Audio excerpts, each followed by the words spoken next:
Good evening, everybody, and welcome to tonight's 446 live stream broadcast of Holy Savior Menard Central High School taking on and hosting the Avoyelles Mustangs. You can see your Eagles on the field warming up, and the coaches out there giving them kind of last-minute instructions for tonight's game.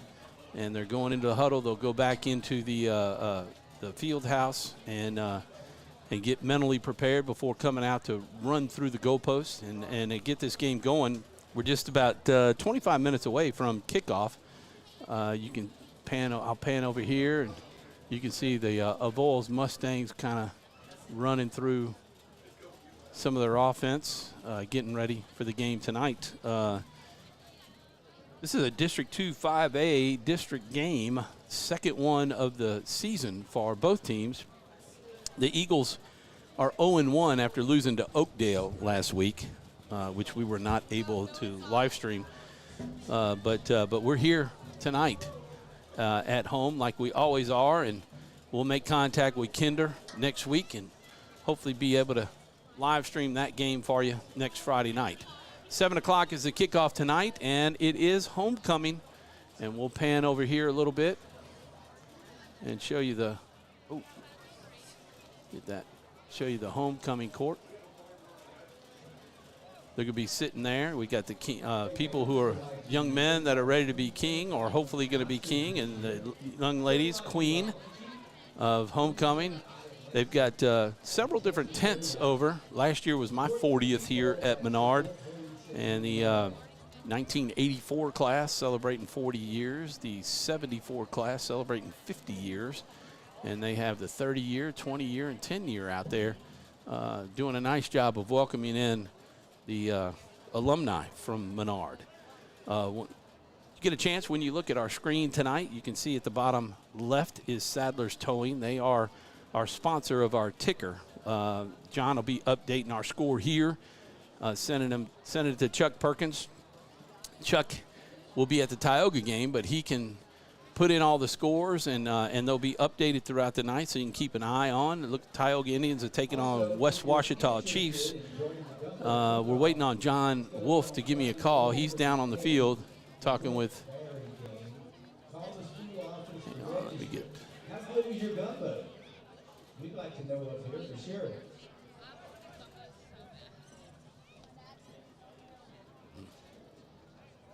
Talking with Don Fields. Now he's going to be making his way over to visit with David. We're going to go down to him for the pregame interview. He's going to be calling me here in just a second. He'll catch David right there. John Wolf. Put you on Roadcaster, John. There we go. We on yet? Yep, we are on the air. You can see John and David right there. Take it away for the pregame interview, John. Yeah, so we got Avoyelles tonight. So, Coach, Avoyelles coming in. Last year, close game. We got the victory last year. Avoyelles, physical team, athletic team, very similar to Oakdale and even Abbeville earlier in the year. So looking at this Avoyelles game and this Avoyelles team, what are some of your concerns, or what are you top of mind here for the game tonight? Well, my concerns are kind of the concerns I've had the whole year is offense, and that's something we've been working on, all week. But, we've been working on it all season. We're going to do a few new things again today and add to what we did last week. We got off to we did a few things last week, but we did them pretty well, so we'll extend some of those things. Defense is playing so good right now, and to keep us in all these games, so we just got to go score some points. I hear you. So, obviously, a homecoming week, all the festivities, had the big parade yesterday, the pep rally last night, got the dance tomorrow. It's homecoming week. What do you tell your kids, or what do y'all talk about this week? Anything different? You try to keep it the same. What you talk to them about? Well, I try to keep it the same. Obviously, there's going to be things going on from Sunday till right now, So I kind of accommodated them. We got our practice time in. We practiced a little bit more yesterday on a Thursday than we would normally do, but we needed to get that time in because we needed to go over some more things because everything's kind of new to us right now. So, we had distractions, but I think we're ready to play. Good deal. Tom, what you got? Hey, good luck, David, on this homecoming night. Looking to try to go 1-1 in district as we are in the second half of the season. Good luck tonight. Appreciate that, and go Eagles. There you go. Thank you, John. Great job. John will be making his way back up to the press box We're gonna take a quick commercial break, and we'll be back right after these messages. Wherever you are, you're there for a reason. You shouldn't have to make a trip to the branch to deposit a check. Skip the trip and use our mobile app to easily and securely deposit checks right from your phone, day or night, wherever you are or whatever you're doing. Download our mobile app today. At Wallace Eye Associates, right now is the best time to have your cataracts removed. A new year means a new deductible, so if you're just not seeing as well as you used to, schedule your cataract evaluation today. It's fully covered by all medical insurances, including Medicare. You never need a referral at Wallace Eye Associates, and our method of next-generation cataract care is the most affordable in the state. There's only one team, one focus, your vision. Wallace Eye Associates. In Central Louisiana, you might see me at the ballparks or soccer fields, or we might cross paths at the grocery store. I'm your local Farm Bureau insurance agent, your local expert when it comes to protecting what you love and depend on. I'm Jason Hawk. Learn more about how Farm Bureau insurance can save you time and money. So talk to Hawk at 318-791-HAWK and let me help you protect your biggest investments. Real service, real people. Farm Bureau Insurance. Yeah, so what happened out there tonight? We struck out at home with leftovers, then we remembered walk-ons. What effect did the situation have? Spirit soared. Nick took on a burger. Jen obliterated her ribeye po' boy. And speaking of spirits, Laura even scored a real tasty cocktail. She needed that. Any lessons learned today? Yeah. Head straight to walk-ons. Scratch-made dishes, wall-to-wall TVs, craft beers, and cocktails. Walk-ons for the win.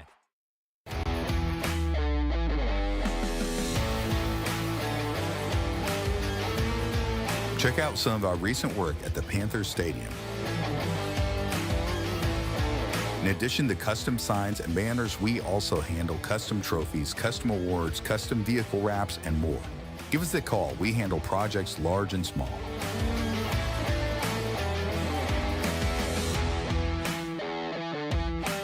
Hi, I'm Kimberly Harrell, Certified Residential Appraiser. I am currently a leading provider of appraisal services for mortgage lending, employee relocation, estate planning, and community property settlements. My experience in real estate over the past 13 years and currently serving as president of the Greater Central Louisiana Realtors Association has given me a clear understanding of the real estate world and the ever-changing market we live in today. For any of your valuation needs, give me, Kimberly Harrell, a call. Are home problems turning your life upside down? Trust Southern Air Cooling, Heating, and Plumbing to save the day. From keeping you comfortable to plumbing repairs and even generators, we do it all. Southern Air Cooling, Heating, and Plumbing, your one-stop solution for AC, plumbing, and generators. If you need us to save the day for you, call Southern Air Cooling, Heating, and Plumbing or visit us online at southernairnow.com.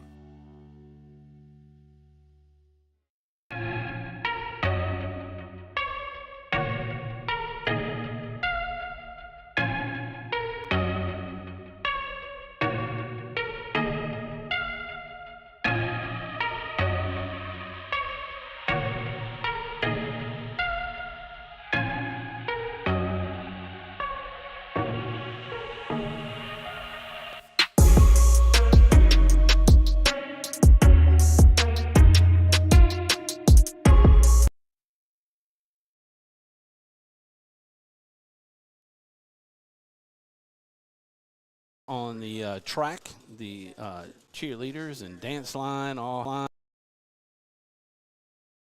for homecoming night with the potential queens and princesses or princesses. You know, I don't know what all their names are. Maid of honors. Maid of honors. Is yeah, that I don't know. That's for marriage, isn't it? I don't know. I don't know what they're called. There's a queen. I just know there's a queen. There's a queen and a king. That's right. Yeah. I'm Tom Bouchie alongside John Wolf, and there's also a king. Yeah. Is there a duke and a prince? You know, or I don't know. Or a first dude, second dude. We're in a republic, and we got an election coming up in 2 weeks, so we don't do that monarchy stuff. Yeah, that's right. Anyway, tonight homecoming. You can hear Coach He talked a little bit Unknown about caller. it. Uh-oh.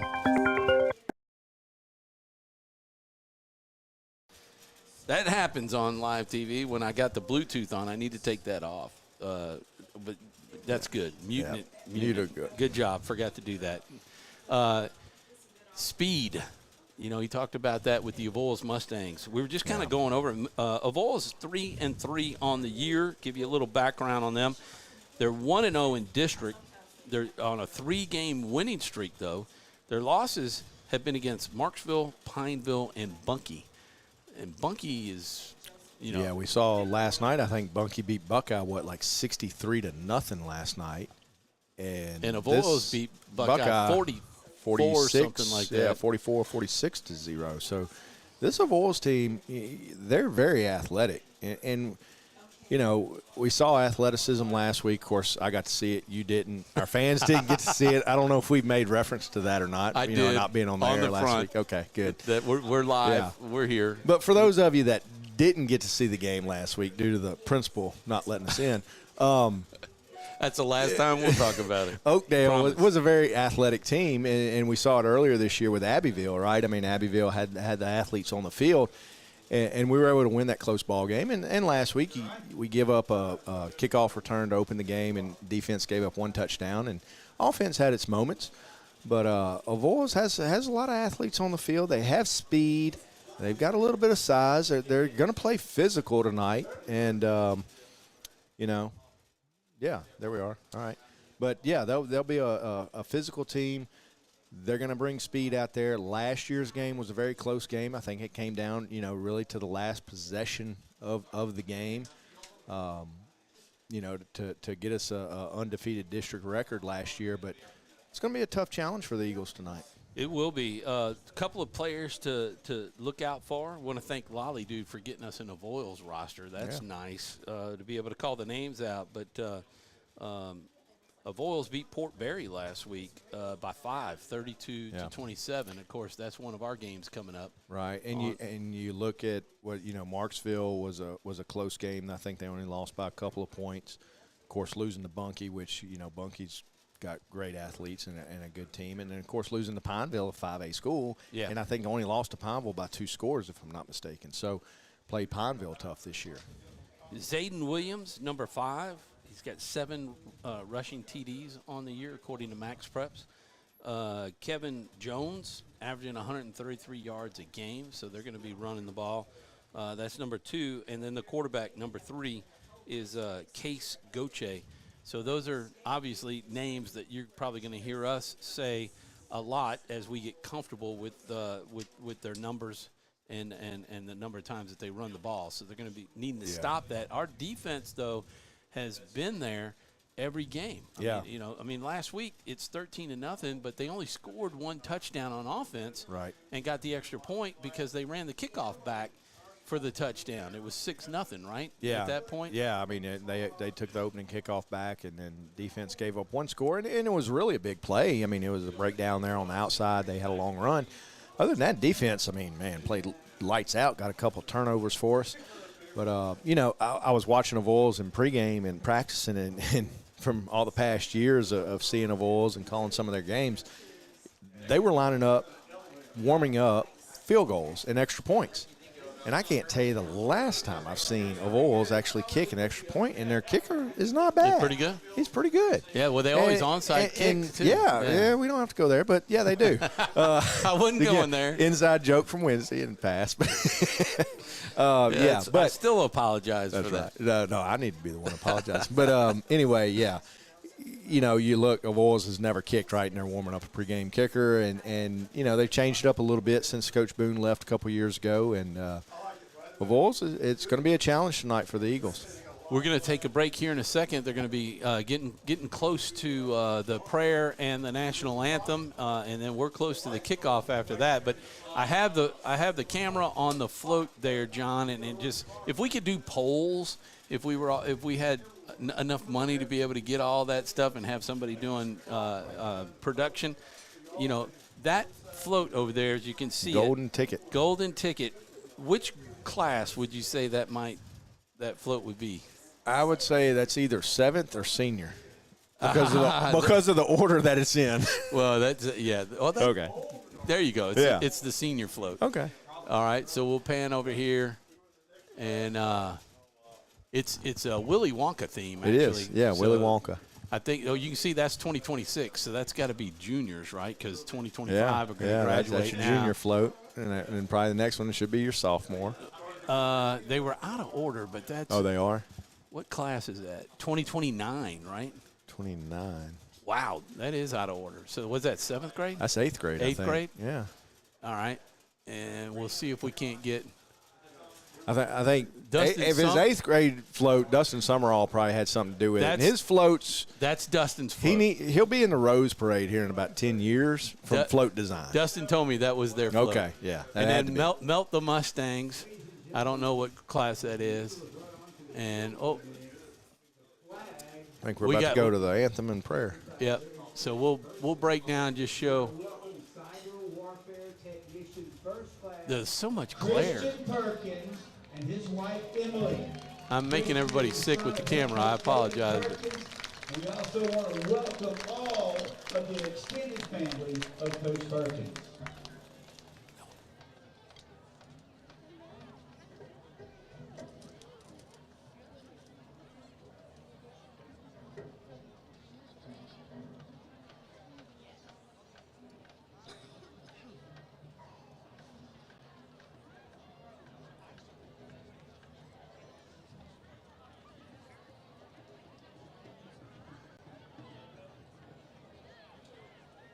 Our mobile banking app is changing the way we bank.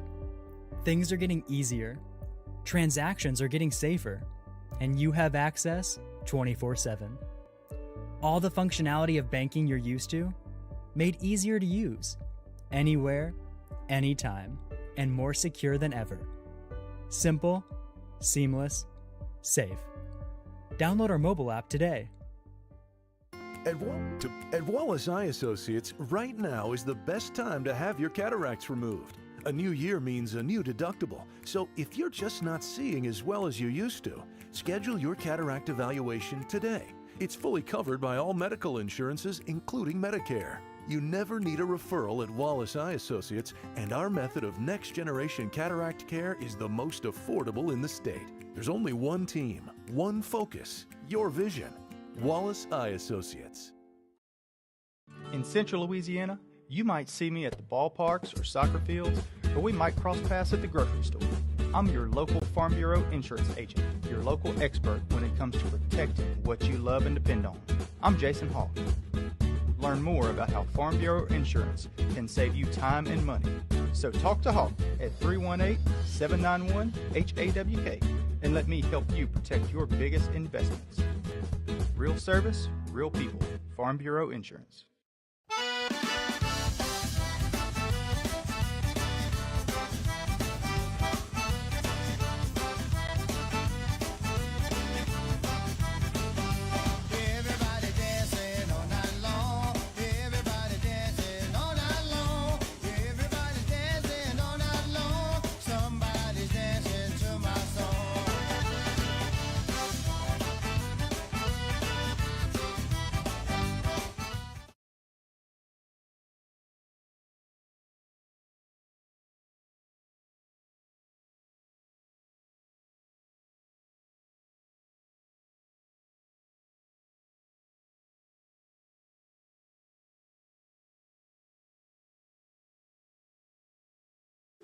So we're back live at Alexandria, Louisiana, the home of the Eagles, Holy Savior Menard Central High School. I'm Tom Bouchie alongside John Wolf.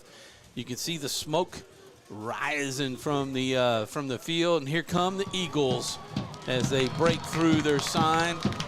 They started doing a regular sign now and tearing it up. They used to have one that Velcroed, and then they could reuse it every year.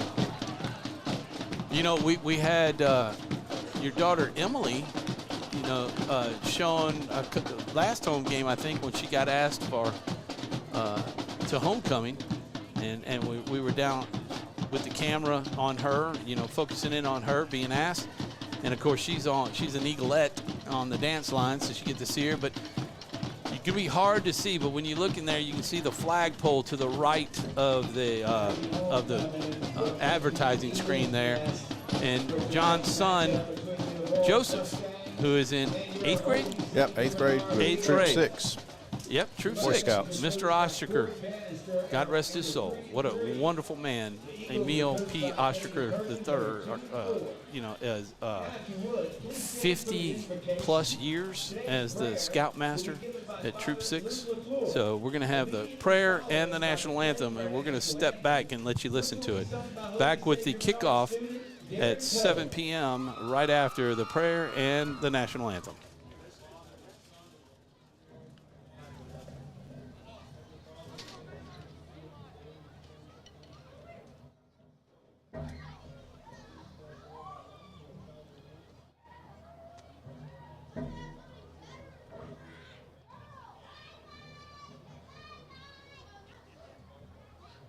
In the name of the Father. Amen. Heavenly Father, we thank you for this beautiful night, this chance to come together for a homecoming. We ask that you please bless all of us here, all of our alum who have traveled from far away. Please bless all of our players, all of our coaches, our officials, and our fans. We ask that our game tonight be free of any injury and any harm. We ask all this through our Lord Jesus Christ, your Son, who lives and reigns with you in the unity of the Holy Spirit, God, forever and ever. Amen. In the name of the Father, and of the Son, and of the Holy Spirit. Amen.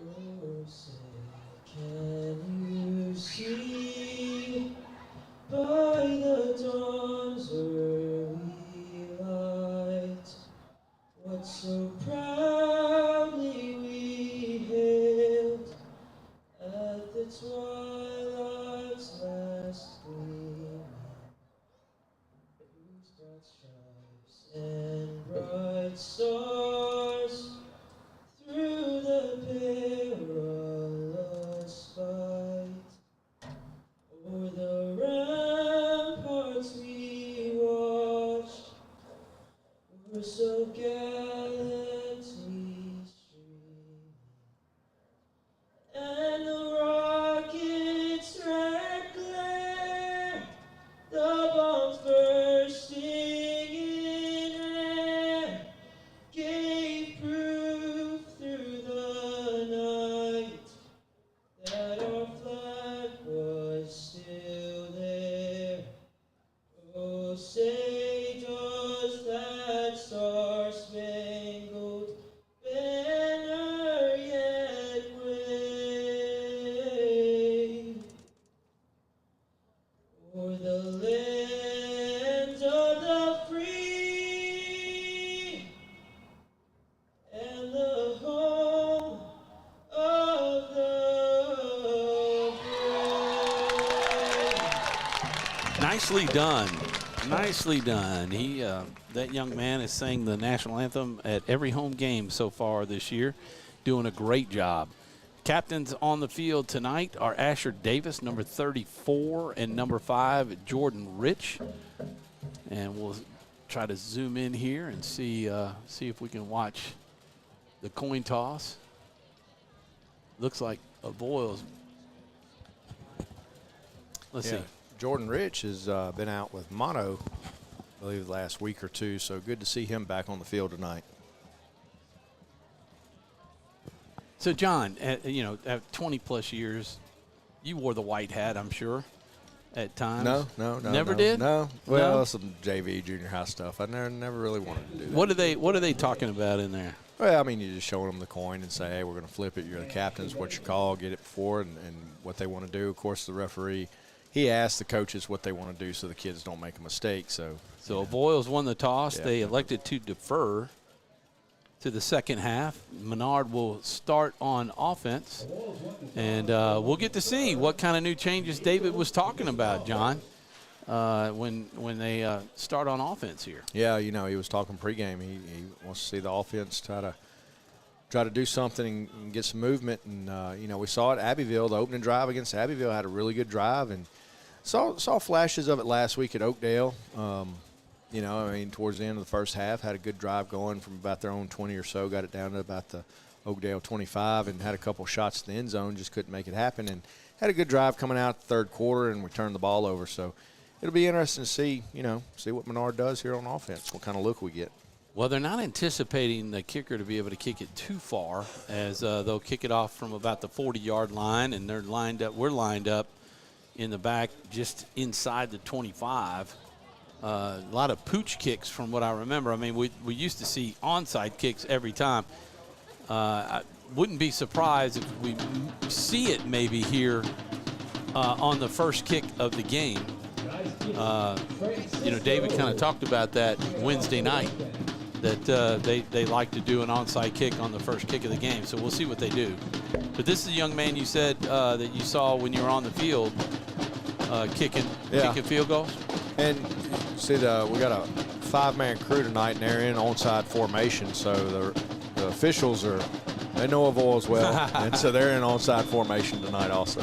Here we are, start of the second game, and it's going to be straight on, hauled in at about the 27, up to the 30, 35. Oh, boy, just knocked off his feet at about the 41-yard line. A great return, but boy, Sam Bricata got whacked. But a really good return. I mean, Sam returned that ball 15, 17 yards or so, and kick came right at him, fielded it well, and went right up the middle, got good yardage, and hey, puts Menard in really good field position to start this first series at the 42.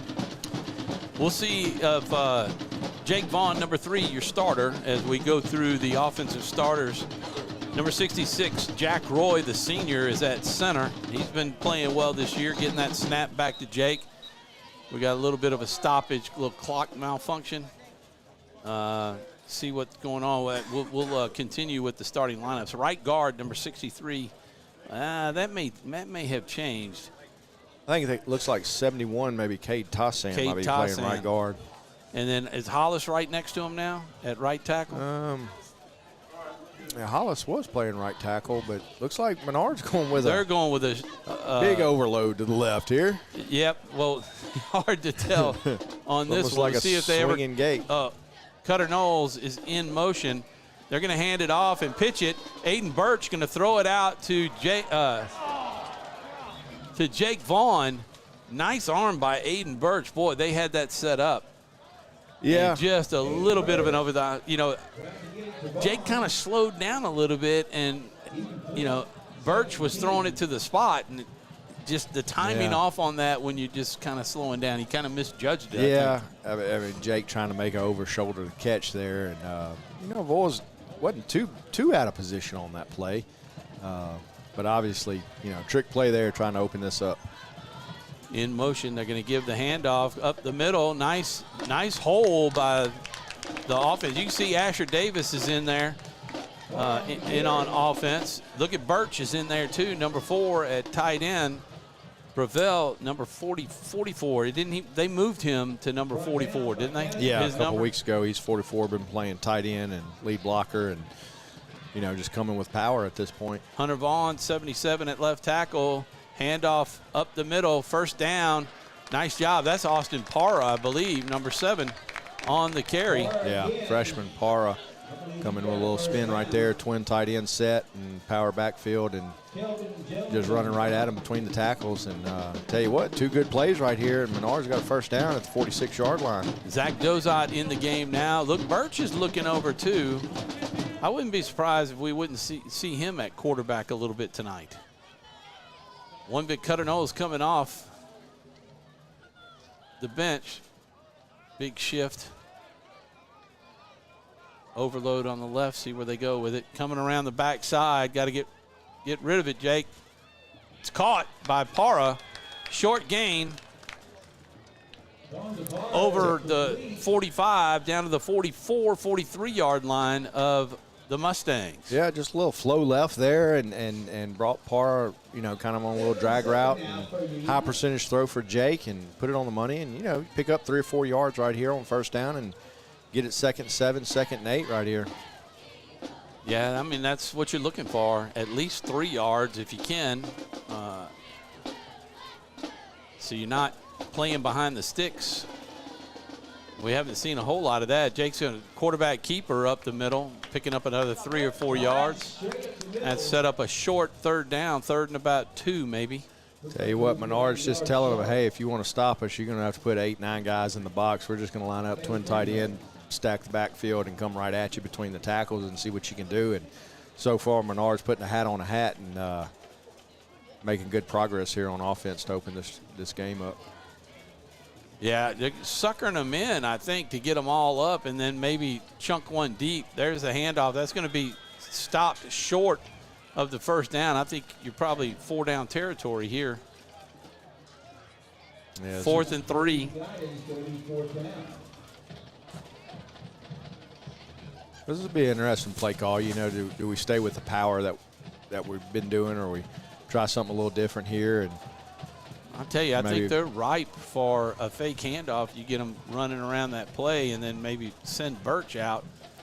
But they're going to keep it. T-Sam, boy, that play just kind of got messed up on the handoff, and it's going to be a turnover on downs all the way to the 39-yard line of Avoyelles. We had a little bobble there in the backfield between the exchange there between Jake and Sam, and threw the timing off a little bit and gave Avoyelles defense. Of course, they had basically all 11 guys there stacked in the box too. But, you know, it was good to see Menard get those first downs and move the ball like they did with a different style offense than what they've run all year, and gives them a new look to go to. So Avoyelles comes to the line, 8:55 to play. We're scoreless as Menard has had the ball once. Got a 20-yard, maybe more than 20. Oh, that's a nice move. Picks up a first down on the run. That is Zayden Williams, the senior. He's the one we talked about, averaging 133 yards a game. He's got 7 rushing touchdowns on the year. They've always had good running backs at Avoyelles. Yeah, I mean, they're going to run a lot of misdirection with that tight set and wing backs like they have. And I tell you what, you got to know how to play this offense to really get it stopped. Oh, nice job. That has been good, blowing through the line, getting the tackle for a loss on first down, getting them behind the sticks now. 2nd and 13 for the Avoyelles Mustangs. And that's what you want to do here with Avoyelles is get them behind the sticks, because, you know, unless you give up one of the big runs like we did on first down right there where they get 10 yards. But, you know, typically this offense is built for 4 yards in a cloud of dust, and they're perfectly happy with that. Avoyelles Mustangs coming to the line. The big man with the handoff. He gets the yardage back +1. He's down right at the 50-yard line, so back to the original, well, we'll say a gain of 1. I mean, gain of 4 to 3rd and 9. You know, heard Lolly make an announcement. We want to say hello to Christian Perkins, who is serving our country in the Navy and usually watching from a ship or from somewhere in Virginia. I don't know if he's here tonight, but they kind of honored him a little bit. Here's a run, and it's going to be stopped, maybe a 4-yard gain out to the Menard 46-yard line. Be 4th down and about 5. So this is why, you know, if you can get them behind the sticks early in the series, 1st, 2nd down, and get them dropped back there for a loss, you know, like I said, 3-4 yards on a run, they're perfectly pleased with it. So brings up 4th and 5 and gives Menard a chance here to potentially get a stop and get the ball back. 4th down and 5. See what the Eagles can do here. Make sure that they're going to, there's a misdirection, breaking. He's tackled for a loss. So a turnover on downs for the Eagles. The defense holding's tough. Number 14 in there on the tackle. Yeah, that's Carson Harrison, number 14, coming in off the edge. And I tell you what, Avoyelles had the block there initially, had the hole, and got the outside linebacker blocked upfield a little bit and had the hole inside. And Eagles did a good job of crashing down and closing in on that to turn the ball over. Also give a shout out to Coach Morgan Redmond's parents. They're watching from Tatum, Texas tonight. Been watching every week. Thank y'all. I can't tell you how many people I had a chance. We set up way early. Here's the run coming near side. That's Bricata. Nice run. Picks up about 8 or 9 as he made it to the edge. He's got sneaky speed, John. Yeah, he does. You know, once he gets rolling. Into Avoyelles territory. Both teams on their first possessions, turnover on downs. Menard got 20 yards on theirs, and Avoyelles only 18 yards. So see what the Eagles can do here. They kind of change it up a little bit into the power I formation. Drop Bravel back and put Cutter Knowles on the line. See if they can blow the hole open, and Bracata gets through it. First down to the 45 of Avoyelles. Tell you what, Menard's just lining up and say, hey, we're going to run power at you, right? You know, they bring the tight end in, cover him up, bring the H-back over, and just run power off the right side right there and say, hey, let's see if you can stop us, and they couldn't right there. You know, I was just kind of talking, and then Bracata took off on the run, but we had a chance to set up early, and I got a chance to go down and thank all the guys that are cooking the food, and they bring up hamburgers up here for us. Some of the best hamburgers in central Louisiana, man. I love, offsides. Yeah. That was way early on the backside on 1st and 10. It'll back us up 5 yards. That's what we talked about in the coaches show, is the penalties that are killing us and putting us behind the sticks, which we're not that good of a football team, you know, to play behind the sticks all the time. Yeah, with our offense, you know, and you know, especially tonight, it looks like we're just kind of running power and see what we got. You hate to be in that 1st and 15 spot. The number of people who tried to watch the game last week, John, and couldn't, and they were, you know, telling me about it. You know, so we have a pretty good following here with the Menard Eagle crowd, as Vaughn picks up all the penalty yardage and a couple. So we're going to set up a second down. We don't have a 6-minute mark, do we? I'm not sure why they're killing the clock, why the linesman down here on this end's killing the clock.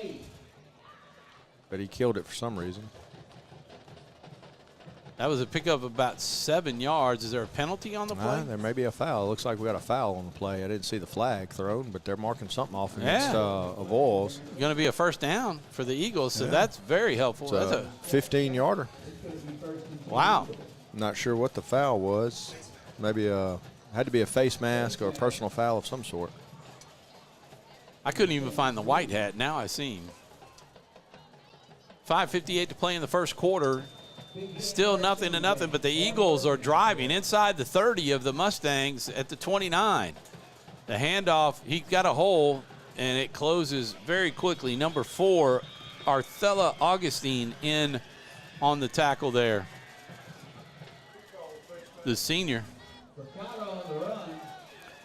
Yeah, I tried to run it off right side there, and good play by Avoyelles. Get there right where we was going to, and stuffed it.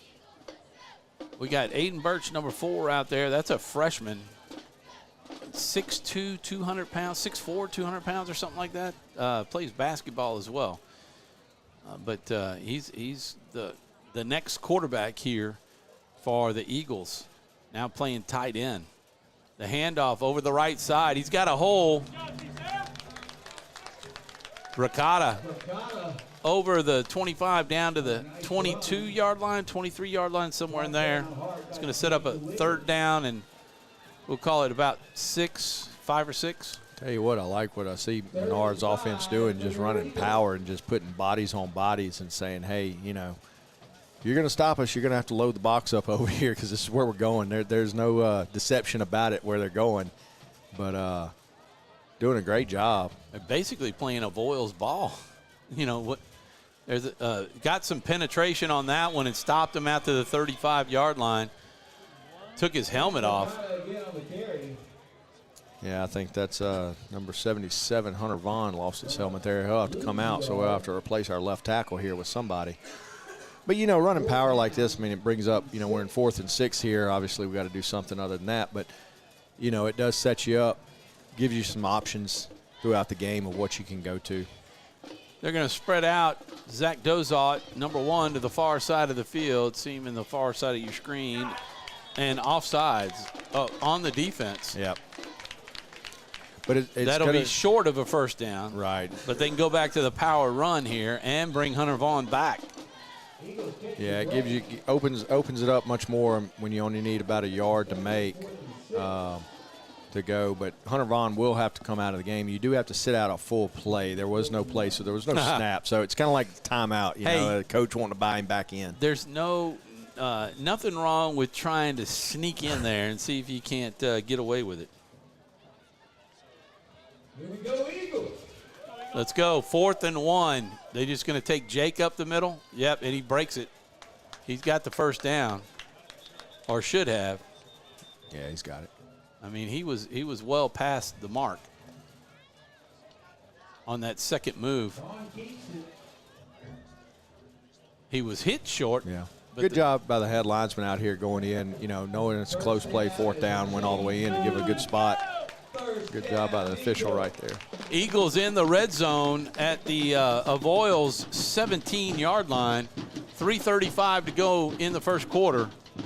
And the Eagles are moving the football. Got to be pleased with this. On their second drive of the quarter, Jake's going to keep it, and he's going to be tackled behind the line of scrimmage.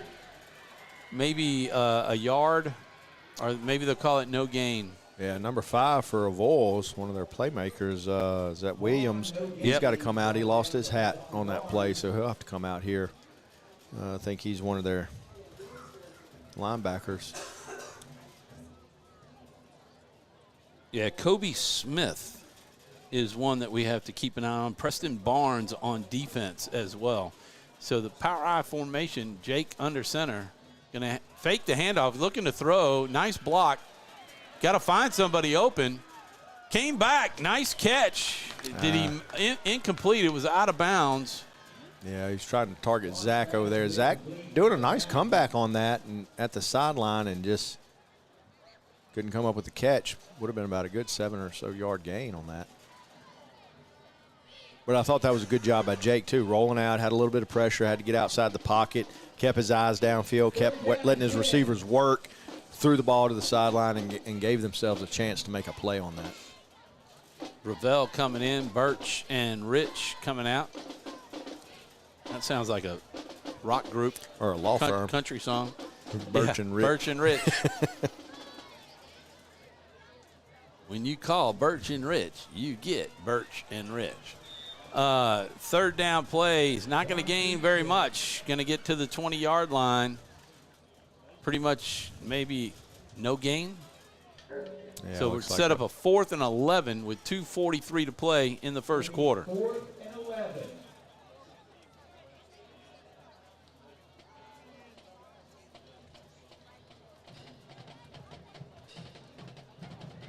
So we'll see, you know, Menard's, you know, 5 guys back and got Sam over there on the left side and see if Avoyelles sends pressure here. Got trips to the far side of the field with Jake in the shotgun, moving Rich up to the line. He's looking for Rich. There's a flag. I'm throwing it into the corner, and he wasn't there. Rich was trying to go inside, but I think there's an illegal. Well, probably going to have possibly an illegal formation right here. Yeah. Because when Rich moved up, I don't think anybody backed up to cover him. Sure.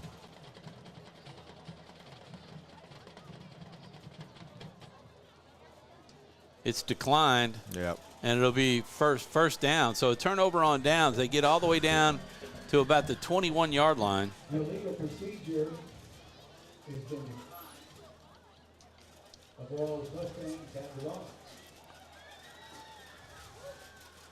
Eagles 43. That's 29 and 7, 36.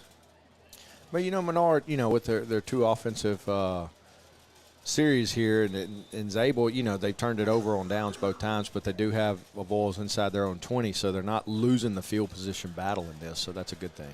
Yeah, we got 2:10 left in here in the first quarter. As anytime you have a running attack for both teams, the quarter goes early, and there's the big run up the middle. Williams, the big run up to about the 38-yard line. First down on that carry.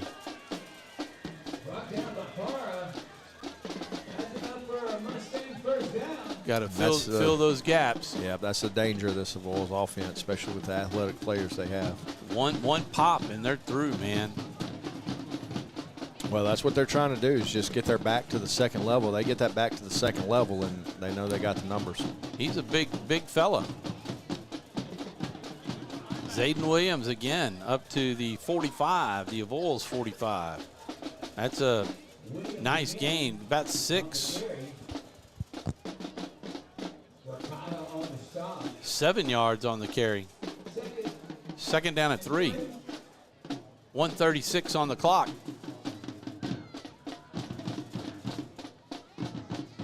Got it coming near side. Got to keep my hand on the camera. Going to be a first down. Kevin Jones Jr. on the carry. Andrew Davis makes the stop. Kevin Jones, number 2. Kevin Jones is the one averaging 133 yards a game. I take that back. Zayden Williams does have 7 TDs on the year. So 2 solid running backs here. Arthella Augustine under center. And they're just barreling through the line. Yeah. Big gain on that one. Gain of about 8. You really got to, with this Avoyelles offense, you got to get that interior offensive line stagnated. I mean, you're going to have guards pulling around, and I tell you what, you let those guards get moving, and it can be a tough offense to defend. Tell you what, looking at these guys, number 75, Connor Furman, and 50, Xavier Pryor, 11th grader and a senior. There's some big boys on that line. There's number 2. He's going to try to get to the outside on the far side. Bricata trying to track him down. And he's still making his way and gaining yards all the way inside the 40 to about the 30, 35-yard line of the Eagles. 23 seconds. We may only have 1 play left. They won't actually have to run a play if they don't want to. They can run the clock on this first down. He may have went out of bounds there. Nope, they're winding it. So, yeah, they don't have to run a play here if they don't want to. And it doesn't look like they will. As you see the Avoyelles Mustangs going, well, no, they're just centered over the ball. 14-13 on the clock. They'll get it off.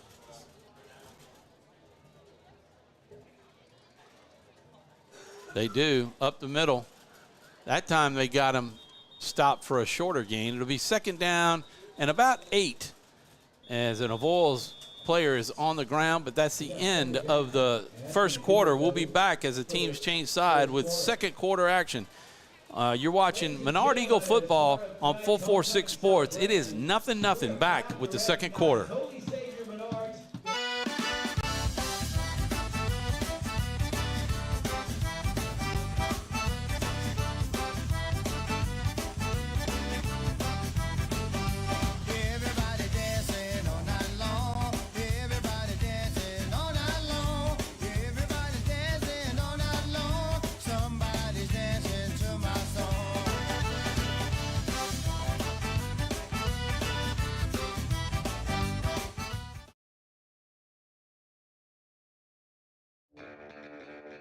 Are home problems turning your life upside down? Trust Southern Air Cooling, Heating, and Plumbing to save the day.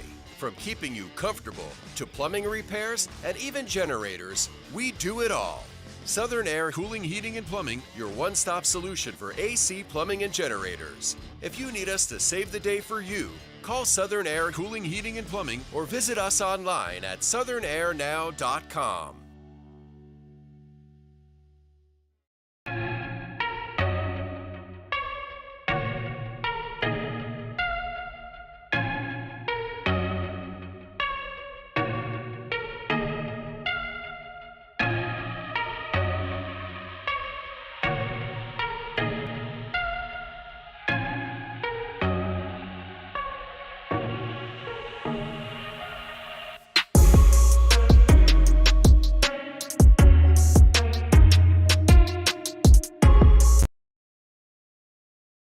In Central Louisiana, you might see me at the ballparks or soccer fields, or we might cross paths at the grocery store. I'm your local Farm Bureau insurance agent, your local expert when it comes to protecting what you love and depend on. I'm Jason Hawk. Learn more about how Farm Bureau insurance can save you time and money. So talk to Hawk at 318-791-HAWK and let me help you protect your biggest investments. Real service, real people. Farm Bureau Insurance. Tonight is her brother, David Vanderlick. Let's give a huge round of applause to these distinguished alumni whose lives continue to inspire us all. Thank you. As we said, it is homecoming tonight, and some distinguished alumni are out on the field. Not sure all of their names, but one of them was a bigwig at Exxon. Avoyelles rushing to the line on second down. Hopefully nobody, they're still on the field with the distinguished guests. So hopefully we don't have a fumble and a scoop and score and running it down. Now they're getting off the field. But Exxon executive, a NASA, employee, Apollo 8, I think, was what they talked about in terms of his contribution in that area. Cecile Vanderlick, Cece Vanderlick. She was my biology teacher. She was phenomenal. Always remember her. Second quarter now. Up the middle, defense getting a stop on 3rd and 3 and a fumble. And they're saying they have the ball. We'll see if there's a call on the field. I think they're going to say it's a Avoyelles ball, but good stop by the defense there to get them back a yard and bring up about 4th and 4, 4th and 5 here. Gives Menard defense a chance to, if they can limit the yardage here, get the turnover. Because, again, this offense, if they get 3 or 4 yards, that's what they're pleased with, and kind of puts this offense in a little bit, backs them up a little bit from where they were. 10:50 to play in the half. And at halftime, I don't know, the Eaglettes probably aren't doing anything at halftime because of homecoming festivities. So looks like we're going to have a timeout here, a little confusion on Avoyelles' side. Avoyelles taking their first timeout. The Avoyelles drive started at the 21, which is where the Eagles turned it over on downs to them, and they have taken it all the way to the 30. So that is 59 yards on the drive right now, and the defense has been out there for a while. Yeah, but the defense came up with a couple good stops right here, and to bring up this 4th and 4, 4th and 5 situation here at the 30-yard line. And this is one you hope you can get right here and get your offense back out there and get your defense off the field, because this Avoyelles offense, you let it get going, it can wear you out pretty quick. Yeah, well, one of the changes that we are seeing tonight that we didn't get to see last week at Oakdale. Did I tell you we weren't able to film at Oakdale? Did you know that? You want to know why? No, I don't want to harp on that anymore. Just the fact that we weren't able to be there. But Jack Roy, number 66, put him in the defensive tackle position to kind of give Asher Davis a breather every once in a while, but he may be out there with Ben Good and everybody. So here's a big play, 4th and 5 for the Avoyelles Mustangs. Up the middle, tackled short, and that's going to be a turnover on downs as they get to the 37-yard line of Menard. Good defensive stop right there for the guys to stay home. Looks like Jack Simpson in on that. Jacob Janice on that earlier play came down from the edge on the weak side, and good defensive stop by the Eagles right there to get the ball handed back to them, even though it's our own 26, 27-yard line, but gives our offense to get back out there and see what we can't put together. That's a 42-yard drive. So right now, with the turnover on downs, both teams playing pretty equal right now. 10:32 to go in the half. The first half, Eagles had 36 on their second drive, and Avoyelles 42 on theirs. Eagles with 20 on their first drive and 18. So coming around, giving it to Austin Parra, and that play got blown up as the defender was in the backfield trying to be blocked by Asher, but, he was 5 yards deep. Yeah. Lucky to only lose a yard. Yeah, bringing Parra kind of deep there behind Jake, and it took a little while to develop, and you really got to have some good blocks on that lead edge.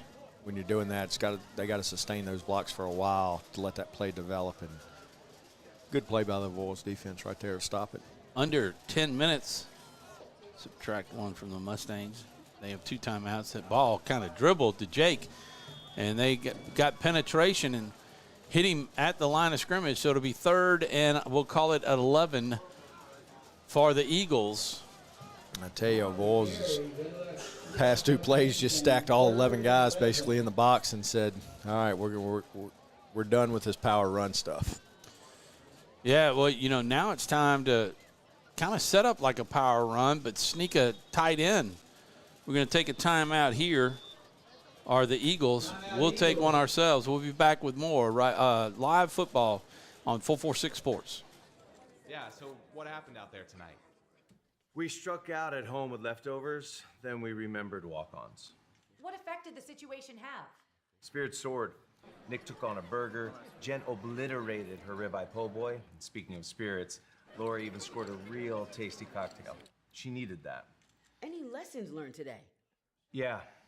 Head straight to walk-ons. Scratch-made dishes, wall-to-wall TVs, craft beers, and cocktails. Walk-ons for the win. Wherever you are, you're there for a reason. You shouldn't have to make a trip to the branch to deposit a check. Skip the trip and use our mobile app to easily and securely deposit checks right from your phone. Day or night, wherever you are, or whatever you're doing. Download our mobile app today. And we're back live. 9:28 to go in the first half. The Eagles on 3rd and 11. They're going to look to throw. Jake's going to hit the screen. Lost his blockers, but T-Sam's going to pick up the first down, or it's just going to be right at the line. This is going to be close. If you were a line, yeah, that official. Are you giving it to him? Well, you can't see it, but it looks like they got it by about a yard. So it's hard to tell from our angle right there. If it was close, that official would take that ball, put it on his foot, let the referee come up and make a decision. But from our angle, we couldn't tell, but it looks like he had it by about a full yard. So nice. Really good play. Nice play, about 12 yards on that gain out to the Eagle 38. That's a big first down. We're going to be under 9 minutes here when this play is snapped. They faked the handoff. It got him going over the middle. He's not going to throw it, and just throws it out of bounds. He was covered. Yeah, he was. He was running, it's like Austin Parr running kind of somewhat of a little slant route there, maybe a post route. Had inside leverage on his defensive back, and Jake under a little bit of pressure. But good job by Jake there getting it outside the pocket and throwing that ball away to not lose any yards.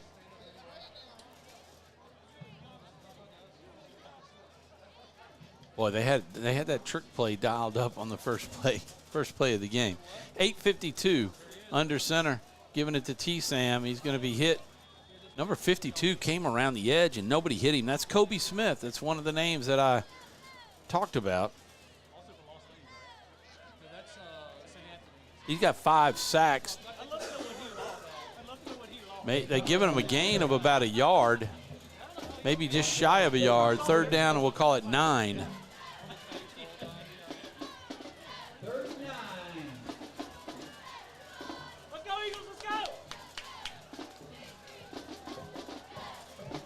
Eagles trip receivers to the near side.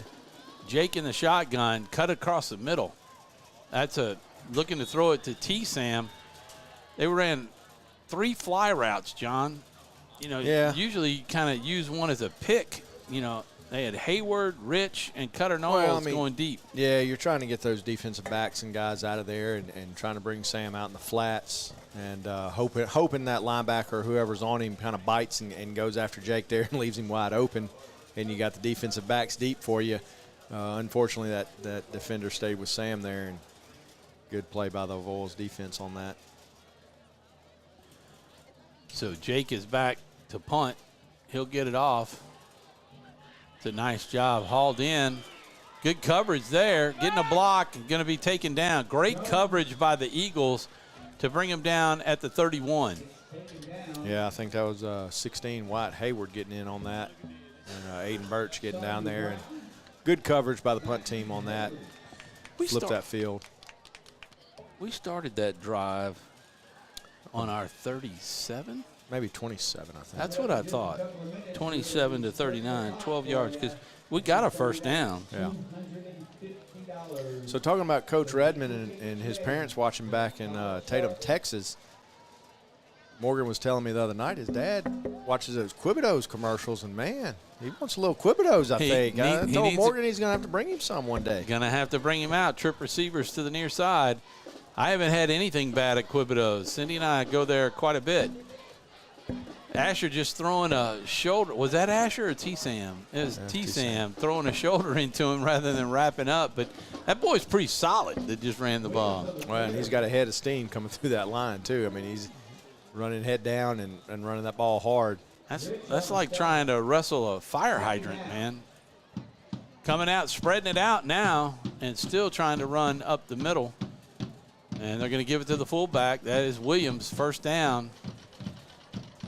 Just grinding it out. 7:20 to play in the first half. We're still scoreless here. Are you doing updates with them? I will. You can see we didn't really have anything to update except it's in the second quarter. We don't have a score from St. Mary's and Montgomery or Trojan, so nobody's updating our Sadler's Towing ticker. I got an update at Ash, 28-7 over Pineville first quarter. Pineville put a touchdown on the board. There's the handoff to Williams on the other side, near side hash. Straight up. I believe Tioga was playing West Washita tonight. Was that correct? I think it was. I think I got a score update, 14-7 West Washita over Tioga in the first quarter. Yeah, I see that update now. Bunkie 64, Buckeyes zip. That was last night. I mean, last night, yeah. Wow. That's 2 Thursday night games in a row. They going squirrel hunting both weekends? I don't know. I know Northwood was lost to LaSalle last night, 36-28 in a pretty good game. Under center. Going to throw it out to the flats. Eagles read it pretty good. Coming down and taking them down for a 1-yard gain. That was nicely played. That's the freshman, Brooks Juneau, number 26, right? No, 26 is Hunter Branch. Oh, man. Yeah. Hunter Branch. But so going back to that play, I hope coaches realize that was a backwards pass, right, on that. Maybe is Avoyelles setting something up for down the game, saying, hey, we're going to throw that play again, thinking your kid's going to run it, and they're going to have this receiver go out. Go deep. That's one of those things you want to watch. That was a backwards pass. So as Avoyelles trying to set something up for later in the game. 3rd down and 7. They're going to hand it off to Williams. He's got a hole. T-Sam can't bring him down. He gets some help by Hayward, and they're going to take him down a couple of yards shy.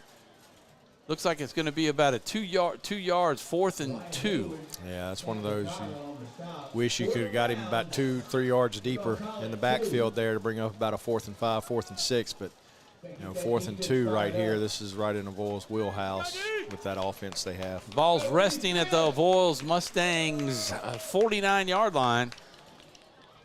Ricotta hit him with some force, but he's just solid, hard to wrap up.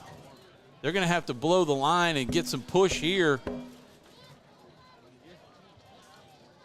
Up the gut. He's got the first down and trying to drag away. Oh. I think we had an inadvertent whistle on the field potentially. I think I heard a whistle blowing out there. That's the first down on 4th and 2.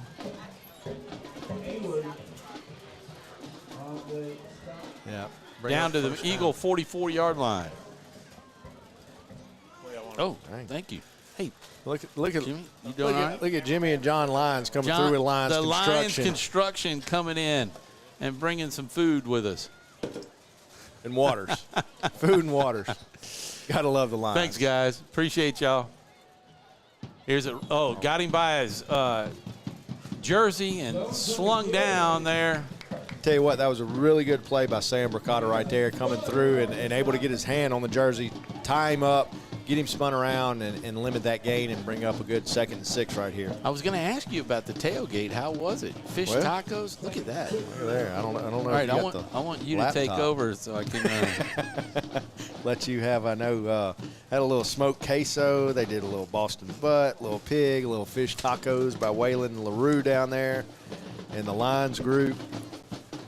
Wow, doing it up right. Yeah, John was out there. Got here early enough to go out and hang with the dads. 3:40 and counting. The Eagles trying to stop this drive as Mustangs have moved it down inside the 40 to about the 37-yard line. This drive started at the Avoyelles 31.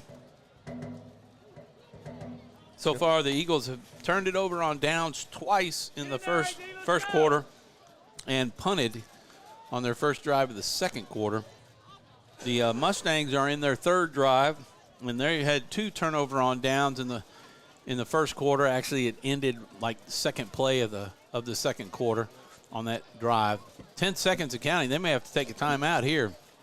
Under 3 minutes, they're rushing to the line. 3rd and 4, 3rd and 5. Handoff. The Eagles got some penetration but couldn't bring them down. Number 25 is bulling his way. Preston Barnes down to the Eagle 31 for a first down. If the Eagles defense can just rise up and hold them here to get us to halftime with a tie score, I'd call that a victory. Yeah, it's that Avoyelles offense. I mean, it can be frustrating because, there's nothing fancy about it. And you're just like, guys, just get in there and stop them. But let me tell you, that's an offense that is hard to stop. I asked Buckeye and a couple other teams this past year. I mean, they're averaging like 40 points. Ball's on the ground. See if the Eagles were able to get on it.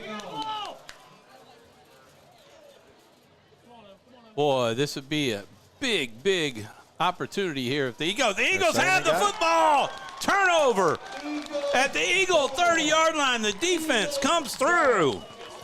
And how many times that defense, and Coach Perkins talked to us about it before the game. He said, defense coming through, keeping us in games. And, they're talking about it down here. But hopefully this will be Menard's ball right here, 1st and 10. Their officials are still huddled up talking about it. So we'll see what they say. They initially indicated it was Menard's ball.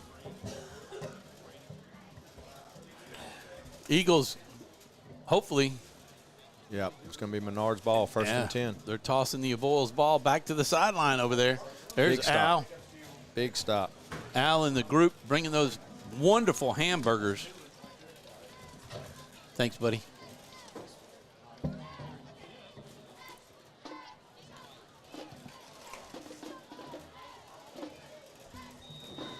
.226 to go. The Eagles with the turnover, saving the defense, saving the killing that drive of Avoyelles. And boy, the defense of Avoyelles has geared up, and they have loaded up, as you said, on the line, and they are getting penetration right now. And the Eagles are going backwards. Yep. 2:13. Eagles can get it under 2 minutes. Give you a score update. We got 34-7 Ash over Pineville, still first quarter. 21-7 West Washita over Tioga in the second quarter. And we got St. Mary's 7, Montgomery 0 in the first half there. Ash is strong. Tell you what, they got a big showdown next week with Ruston. Ruston. They get by them.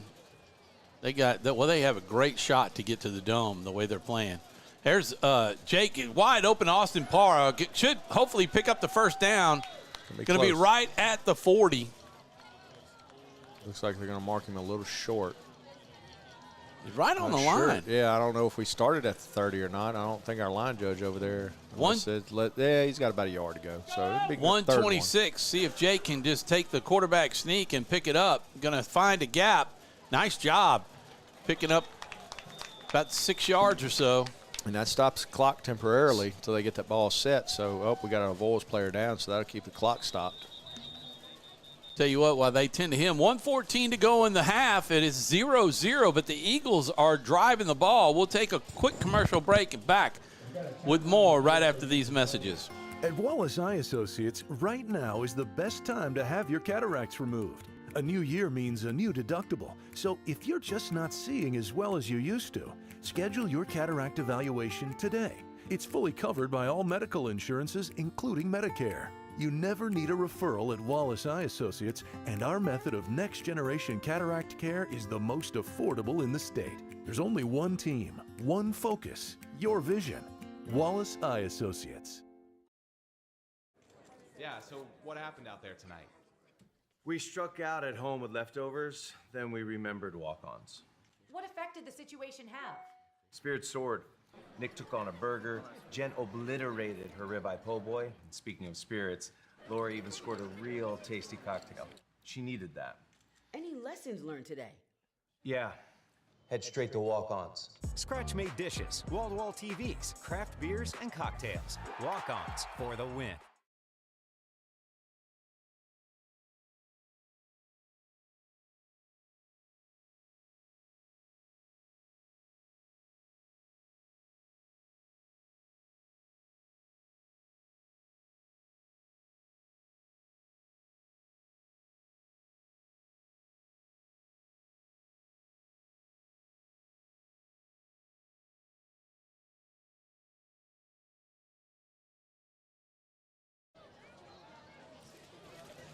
We're back live in Alexander, Louisiana, Holy Savior Menard Central High School. The Nest is alive with homecoming tonight. 0-0, 1:14 to go. Jake Vaughn looking to pass, steps up.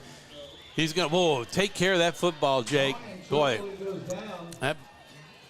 that ball's just flying around in the hand, but he's going to be stopped and sacked for about a 3-yard loss to the Eagle 45. Yeah, they had the right edge blocked. Tackle went out deep on it, and Jake stepped up in the pocket and had a little inside pressure there. The guy came free, and good job by Jake to hold on to that ball. Fans tuning in, we probably have only 2 more plays. The Eagles will be able to run the clock down unless the Avoyelles take some timeouts, but I don't know why they would. T-Sam, boy, just blowing up the line and going backwards are the Eagles all the way back to the 40. That's going to set up 3rd down and long. And right here, Menard's got the choice. They don't even have to run another play if they don't want to, with the clock being at 22 seconds and running. We'll see if they take it on into halftime or they're going to try something deep. It looks like got some helmets off down here, so either going to let the clock go down and take a timeout or let this thing go to half. That goes to the Eagle 43. So 13 yards on the drive. They'll take it to halftime, and we will focus on the field with the camera so we can watch and listen with the Nat Sound mic at halftime. It's the, let me find it. The Wilder Group Real Estate, your friends in real estate, the halftime sponsor here at the Nest. 3516 Parliament Court, Alexander, Louisiana, 71301 is the office number. Rusty Wilder, your broker. He is a Menard graduate and alum. The broker, 318-625-7475. I think next year will be his 40th. And then I'm a realtor there, Tom Bouchie, yours truly, 318-792-6755. Give us a call if you want to sell your home or if you're looking to buy. Give us a call. Also, commercial work, everything there. So give them a call. We'll be back for the start of the second half. Enjoy halftime. You're watching Menard Eagle football on 446 Sports.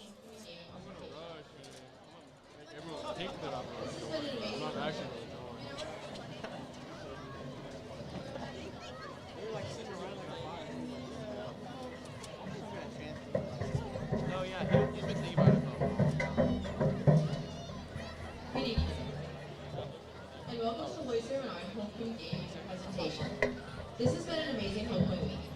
This year we began a new tradition of decorating the hallways. The winner for that is our 7th grade. Congratulations, 7.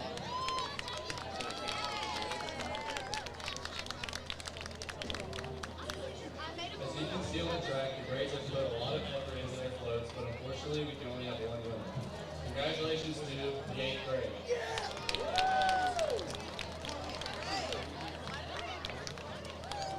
We will now have the presentation of our homecoming board. Brianna Lee Bullard. Representing the class of 2026 is Brianna Bullard. Brianna is the daughter of Brad Bullard and Marjorie McDuffie. She's a sports knight by her father. Brianna has attended Holy Savior Menard since 7th grade and has participated in the Beta Club, Key Club, National Junior Honor Society, and International Culture Club. She plans to attend ULL and major in biology to pursue a career in anesthesiology. Brianna Lee Bullard.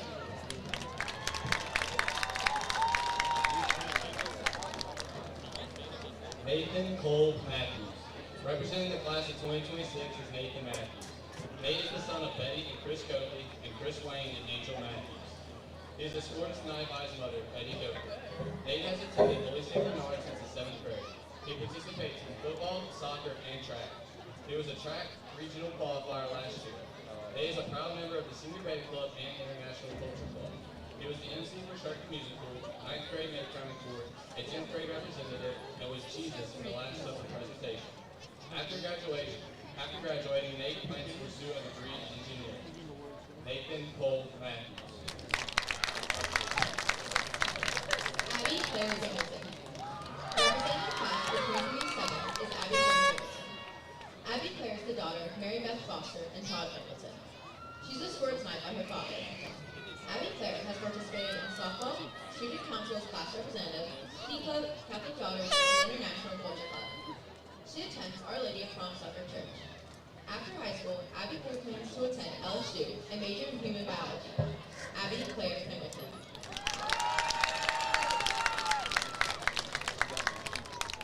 James David Shelton.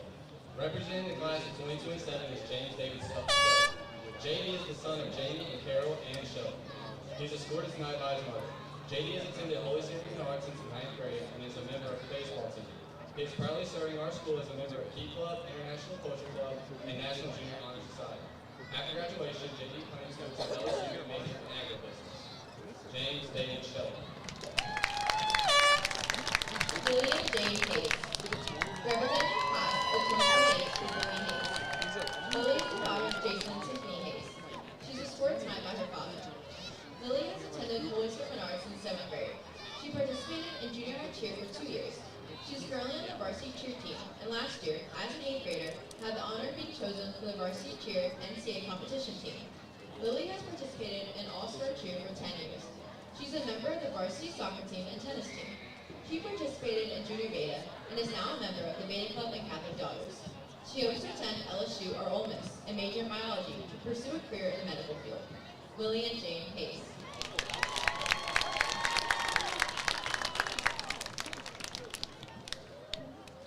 Blake Thomas Foster. Representing the class of 2028 is Blake Foster. Blake is the son of Whitney Foster. He's escorted tonight by his mother. This is Blake's first year as a Holy Savior Menard Eagle. He is a member of the International Culture Club, plays on the basketball team, cross-country team, and golf team at Menard. He also plays AAU basketball. Blake was a featured player at the Fred Hoops Louisiana Freshman Showcase in August. After graduation, Blake hopes to attend LSU and will receive his degree in Doctor of Chiropractic and Art. Blake Thomas Foster. Maggie Ann Bell. Representing the class of 2025 is Maggie Bell. Maggie is the daughter of Jason and Christy Bell. She's escorted tonight by her father. Maggie is a 6-year member of the Holy Savior Menard cheer team. She's also a member of the Beta Club, National Junior Honor Society, and International Culture Club, Key Club, and Art Club. Maggie attends St. Rita Catholic Church. After graduation, Maggie plans to attend the University of Louisiana at Lafayette to pursue a degree in early childhood education. Maggie Ann Bell.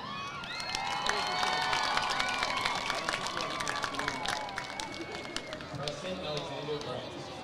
Representing the class of 2025 is Preston Grant. Preston is the son of Bobby and Crystal Grant and is escorted tonight by his mother. Preston has attended Holy Savior Menard since the 7th grade and has played baseball and soccer each year. Some of Preston's hobbies include golf, hunting, and fishing. He is a member of St. Rita Catholic Church as well as Our Lady of Prom Sucker Church. After graduation, Preston hopes to attend LSU and UL to pursue a degree in construction management. Preston Alexander Grant. Cameron Cole Harrison. Representing the class of 2025 is Cameron Harrison. Cameron is the daughter of Thomas and Cole Harrison. She's escorted tonight by her father. Cammie has attended Holy Savior Menard since 7th grade. She's currently serving as HSM Student Body President and Captain of the cheer team. For the past 5 years, Cammie has been named NCAA All-American and won NCAA Top All-American twice. Cameron is a member of the HSM Indoor and Outdoor Track Team and is a 3-time state champion pole vaulter and the state runner-up in the 100 and 300 meter hurdles. She's a past winner of the Wally Smith Golden Eagle Award and has won the Class Leadership Award since 9th grade. Cameron is an altar server and serves on the Menard Apostles for Christ. She's a proud member of the Beta Club, National Honor Society, International Culture Club, and Catholic Daughters. Last summer, Cameron attended Louisiana Girls State. She attends Our Lady of Prom Sucker Church. After graduation, Cameron plans to attend LSU and pursue a degree in plastic surgery. Cameron Nicole Harrison. Asher Benjamin Davis. Asher is the son of Donovan Davis and Kimberly Sellers. He's escorted tonight by his mother. Asher has attended Holy Savior Menard since his freshman year and is a multi-sport athlete being a part of HSM's baseball and football program. Asher has enjoyed 2 trips to the high school baseball state tournament, along with being a part of the 2023 HSM District Championship football team. Next year, Asher is looking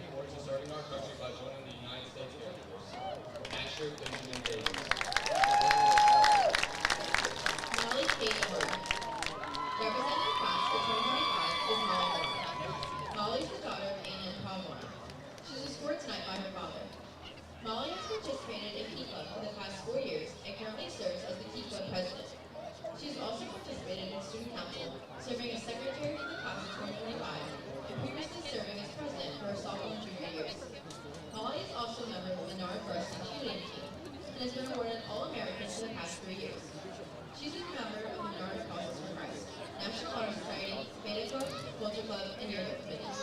Molly hopes to attend either UNC Chapel Hill or Ole Miss in the fall, and plans to pursue a career in dentistry. Molly Kate Klein.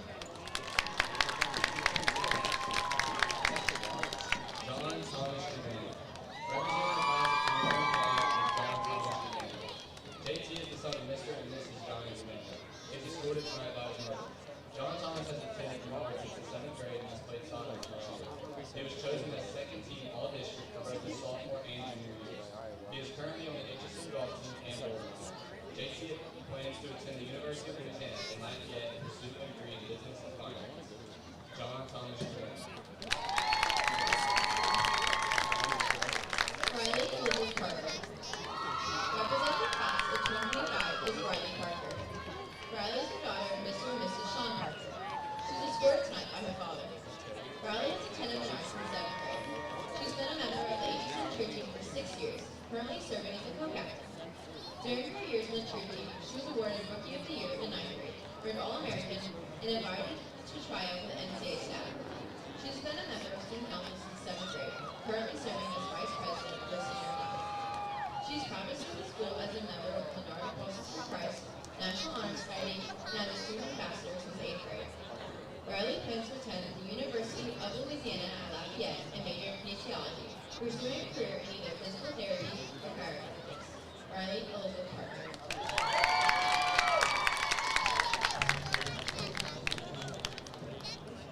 Carson Thomas Harris. Representing the class of 2025 is Carson Harris. Carson is the son of Thomas and Nicole Harris. He is escorted tonight by his mother. Carson has attended Holy Savior Menard since the 7th grade. He is a member of football, soccer, and track. In 2023, he was an honorable mention all-district select as a defensive back. In 2024, Carson participated in the pole vault at the Louisiana Outdoor Track and Field State Championship. He also won the Fighting Eagle Award for the track team. He served as student council representative in the 10th and 11th grade, all as a recipient of the Class Leadership and Citizen Award in the 10th grade. He is currently a member of the Menard Apostles for Christ, International Social Club, and is an officer. Carson attends Our Lady of Promise Church, and after graduation, Carson plans to attend the LSU and major in nursing. Carson Thomas Harris. Abby Grace Police. Representing class of 2025 is Abby Police. Abby is the daughter of Johnny and Shannon Police. She was escorted tonight by her father. Abby has attended Holy Savior Menard since 7th grade and has run cross-country each year. She's represented HSM by running state each year as well. She's a proud member of Junior Catholic Daughters, Senior Beta, the Menard Apostles for Christ, Theater, National Honor Society, International Culture Club, and Art Club. Abby has received many awards, such as the Jenny Smith Scholarship, Christian Attitude Award for Cross Country, Teachers Awards, and Academic AV Honor. Abby plans on following God's plan for her life after high school. Abby Grace.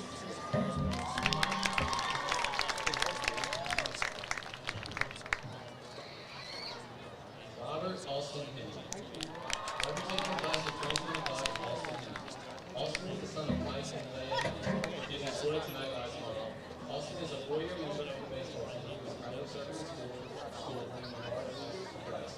Austin hopes to attend Lieutenant Tech and pursue his education positions. Robert Austin Henry. Daryl Ann Tran.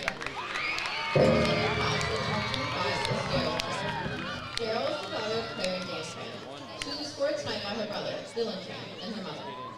Daryl has attended HSM since 7th grade and is involved in many school clubs such as Key Club, Beta Club, Culture Club, National Honor Society, Marketing Team, Student Ambassadors, and Catholic Daughters. She served as president of the Art Club and secretary of Executive Student Council. Daryl was a 2024 Louisiana Girl Sing delegate and attended the LAC Summer Workshop. She enjoys singing and music ministry and was a lead vocalist in the HSM Theater's 2024 production of Newsies the Musical. Daryl is a member of Our Lady of Promise Church and serves on the Menard Apostles for Christ ministry team. Her hobbies include cooking, family karaoke time, hanging with friends, and watching movies. Daryl hopes to attend LSU in the fall and pursue a degree in biology. Daryl and Tran. Jack Taylor Ward. Representing the class of 2025 is Jack Ward. Jack is the son of Corey and Angie Ward. He is escorted tonight by his mother. Jack has attended Holy Savior Menard since the 9th grade and has played football all 4 years. He is a 3rd-year letterman and 2nd-team all-district as a junior. After graduation, Jack plans to attend the UF or LSU and major in construction management and pursue a career in construction. Jack Taylor Floyd.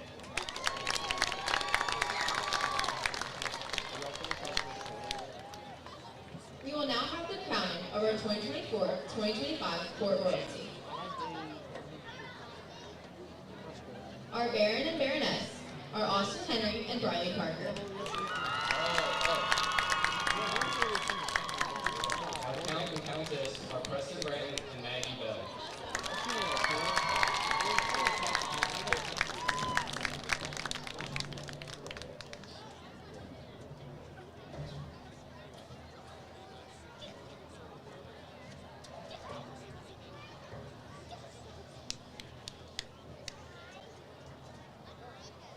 Our Marquette and Marchioness is Asher Davis and Abby Scalisi.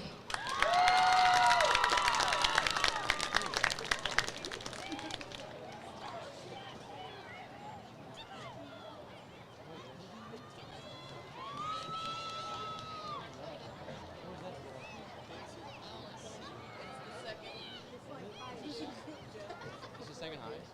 Yeah. The second low or second high?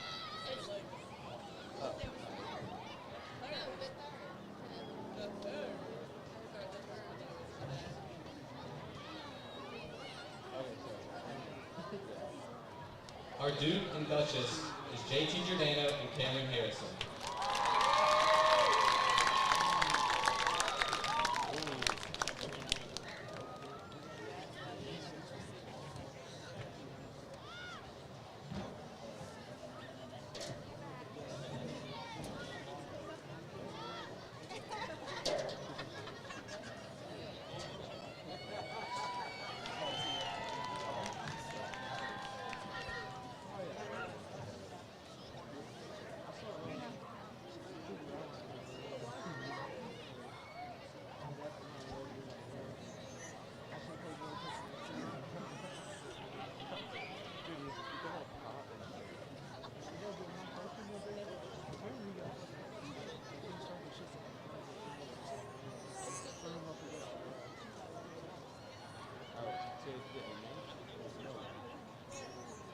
Our Prince and Princess are Jack Roy and Molly Morrow.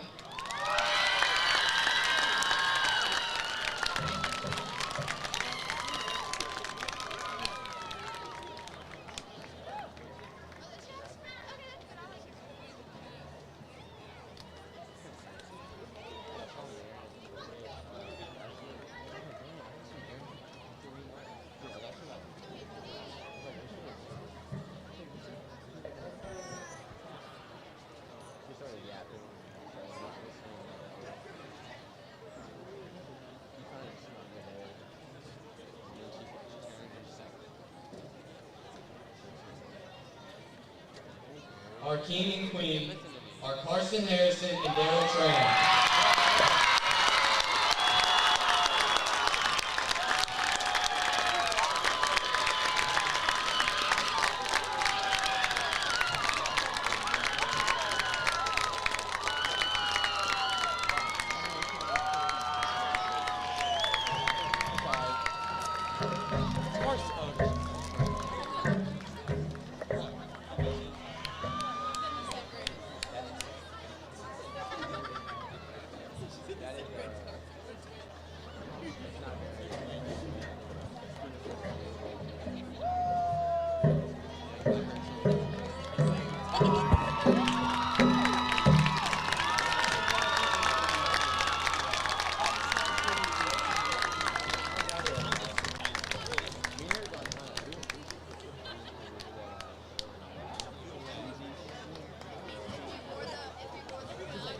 Thank you everybody for joining us and congratulations, Lord.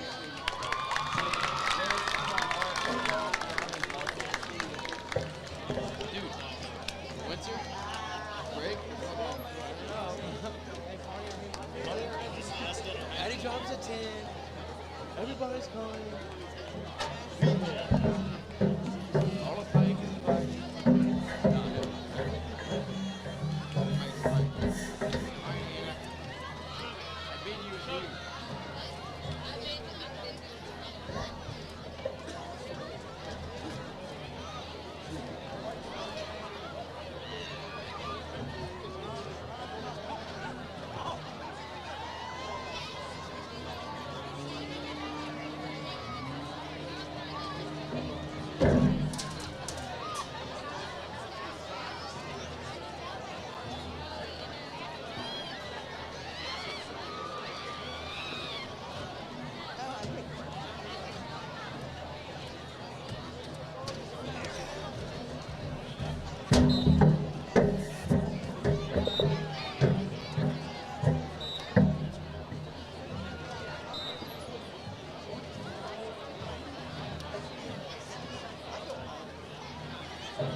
I didn't know that was Luke.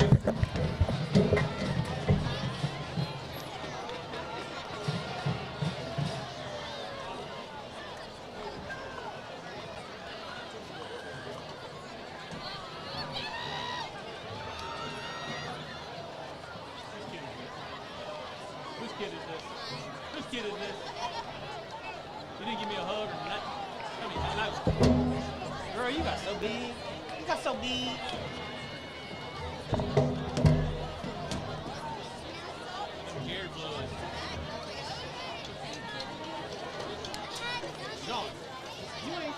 Well, welcome back, everybody.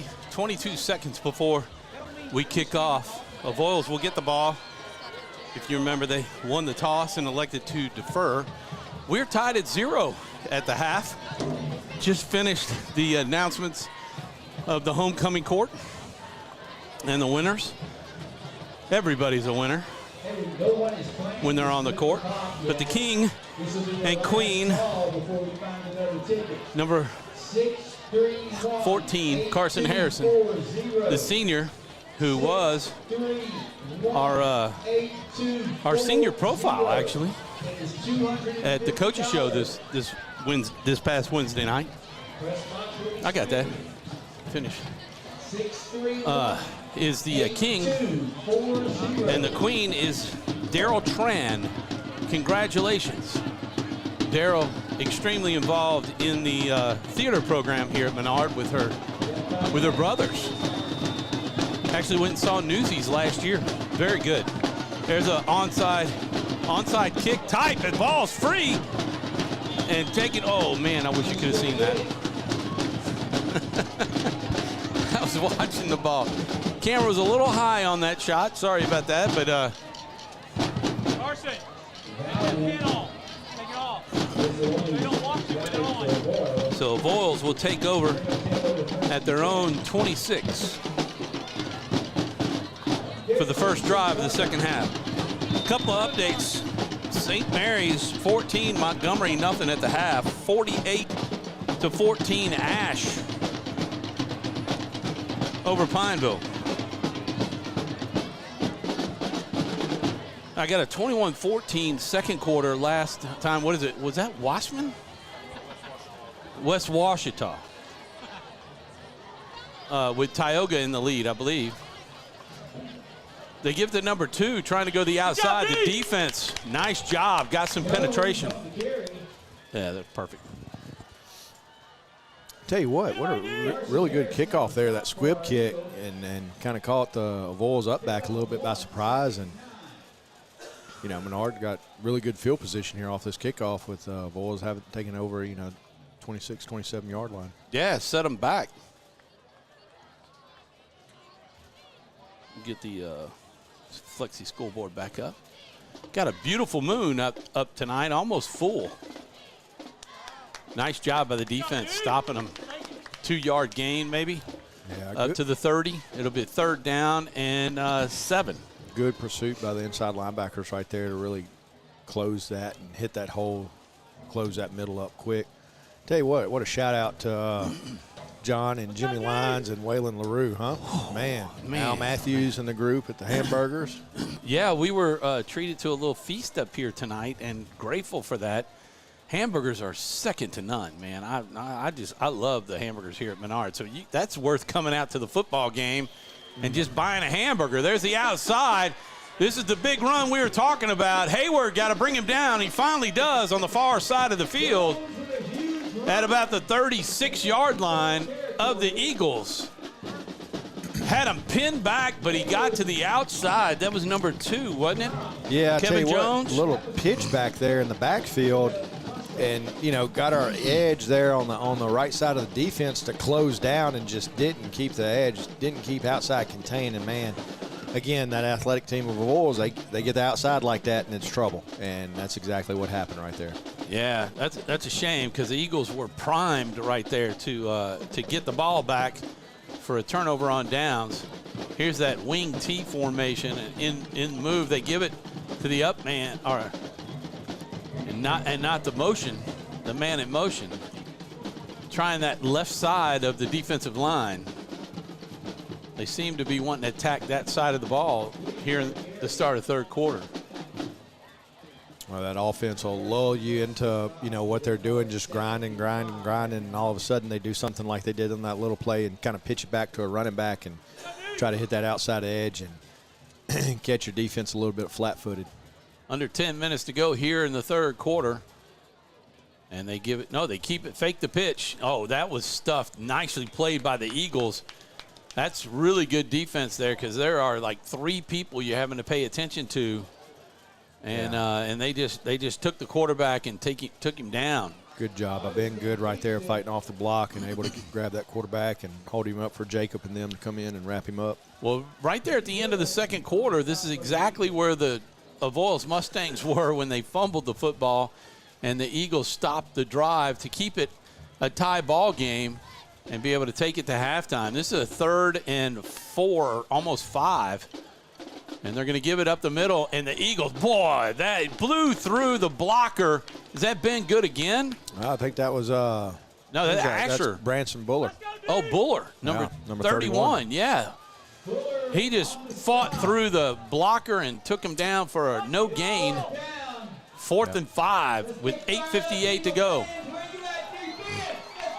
good play from the inside linebacker spot, and Branson there just attacking that hole, knowing where that guy's going to be and filling it.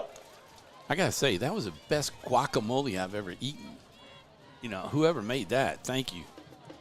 There's the handoff.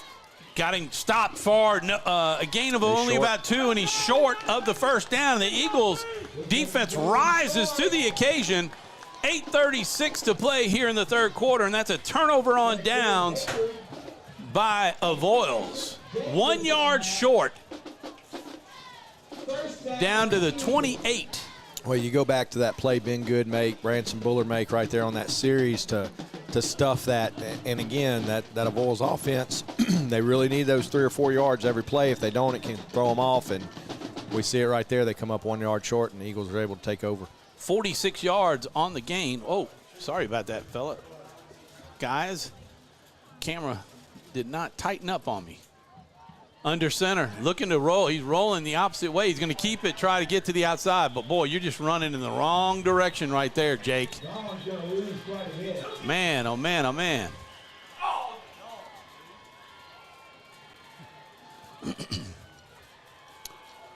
Jake trying to cut it up and then stretched it out and lost.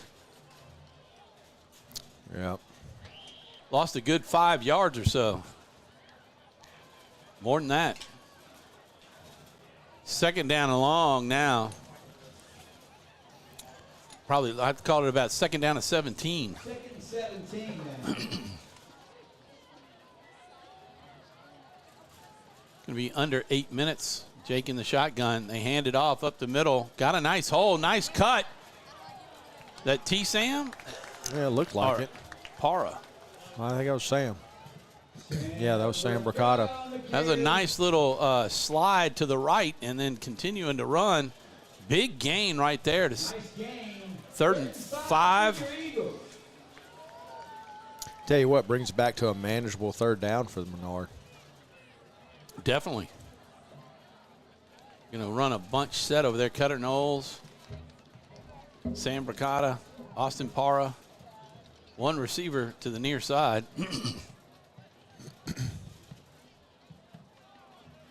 Calling for it. Jake's going to keep it himself, try to cut it up, and they just block him up at the 36-yard line. That's only a gain of a couple.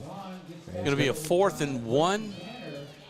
Yeah, a long one here. So decision for Coach Perkins to make right here. Do you go for it and power up and see if you can get a 1.5 yards, or do you do a kick? 6:56. What a beautiful night. Got almost a full moon. I think by this time over the weekend it'll probably be full, or midweek next week. A harvest moon. The deer are out tonight. Squirrels are sleeping. Oh, he's short. Yeah, he's going to be short. I tell you, Avoyelles had 9 guys in the box right there. And I think they were thinking, they were looking for Jake the whole way, and looks like they're going to stop Menard short here and turn the ball over.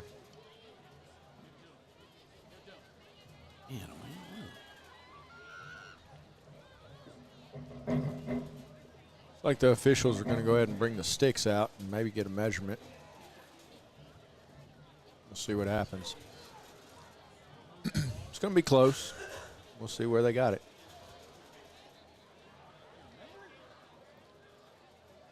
Oh,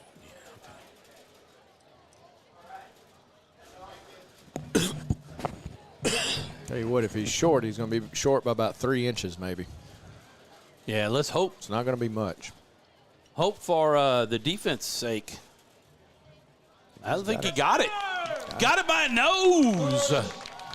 Wow, that was huge. That was a huge play. That was a gutsy call to go for it. That, in Eagle territory, especially the way Avoyelles has been moving the ball. I mean, what was it? 18, 52, 29, and 46. So, I mean, we're playing between the 30s, basically, in this game. And when you give it, if you would have given it over at the 38, that was going to be tough. Handoff, T-Sam, nice cut. Yeah, good hard running right there. Good blocking by the offensive line right there to pick up 4 yards as the game's getting more and more physical as we go along.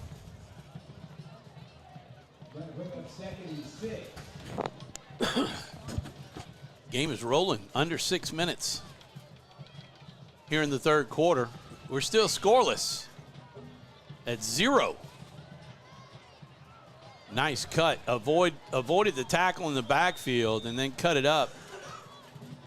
Not sure that pile on by number 7 was Yeah, we got needed. a hurt player down. Good run by Parr right there on that cut. That's Looks Jack like, Roy. Yeah, Jack's down. That's not a good sign for Menard.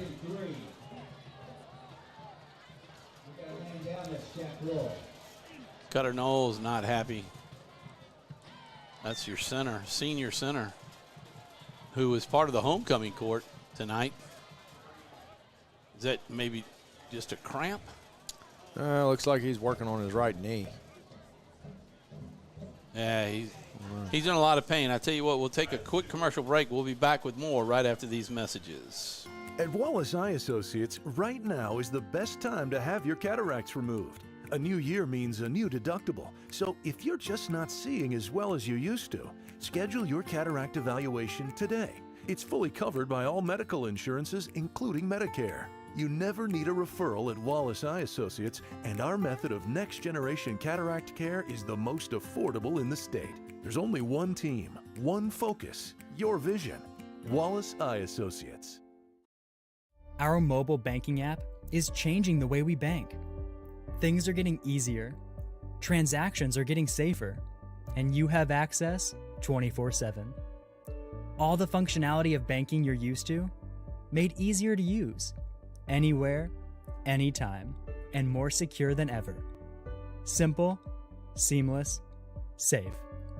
Download our mobile app today.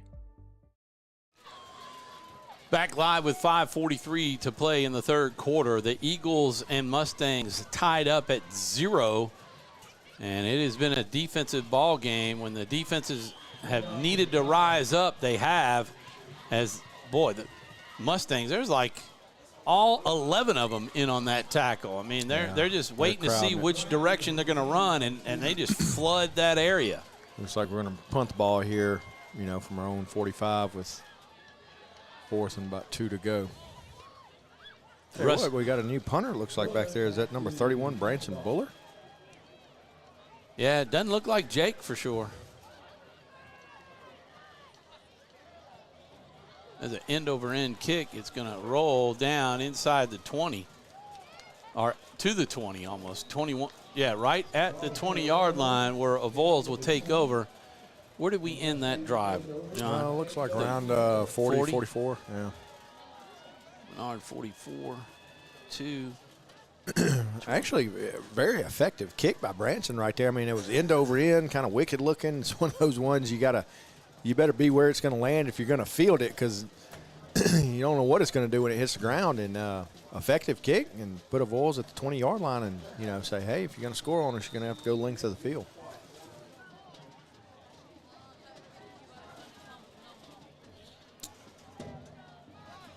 Yeah, did you say 56-14? Yeah, Ash over Pineville still in the second quarter. That's what I just saw that. Second quarter, straight up the middle. Nice job. Who was that went in there? Was that I think it was Sam. Sam went down, just lowered his head and said he took his knees out from under him and limited it to a 2-3 yard gain. Guy did a flip, after hitting the ground and rolling over. Looked like a tumbling move. 4:36 left here in the third quarter. We're rolling through this game. Ash and Pineville still in the second quarter. Not even at halftime. How about those Tigers taking on Ole Miss and whooping them? Actually whooping them. They had to come from behind. There's a nice job by Bricata. Yeah, you look at Sam there, but I tell you what a heck of a play by number 32, Jacob Janice, out there on the outside. He took the block on, got upfield enough to get that running back to get back inside of him, where his inside linebackers can get the flow and fill that gap. Really good job by number 32, Jacob Janice there.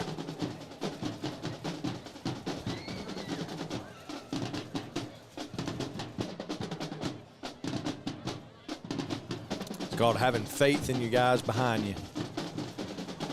Yeah, I couldn't see the number of the initial hit by Janice. So great job pointing that out. Now we're in an I formation. Haven't seen this.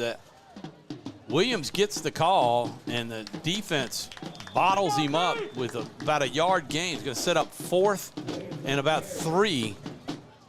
And we'll see if they try to punt it to change field position, or are they going to give Menard a chance to have the best field position that they've had in the game. Well, he's bringing 4 substitutions in, so I'm assuming this is his punt formation. We haven't seen a punt yet by Avoyelles this game, so we'll see what they bring. Looks like number 1 dropping back. That's Kelvin Jones. You're going to have to keep an eye on him because he's also one of he's got a lot of speed. The snap is good. Got to come up. Ball rolls down to about the 38 yard line where the Eagles will take over at their own 38. Good defensive series right there by the Eagles to force a 3 and out by Avoyelles here in the second half, and 2.5 minutes left to go in this third quarter, and Menard gets a new series of downs, almost about where they had to punt the ball from. So good exchange by Menard right there. Yeah, 2:39 on the clock. I mean, they can basically run the end of the quarter with a first down and head to the fourth quarter.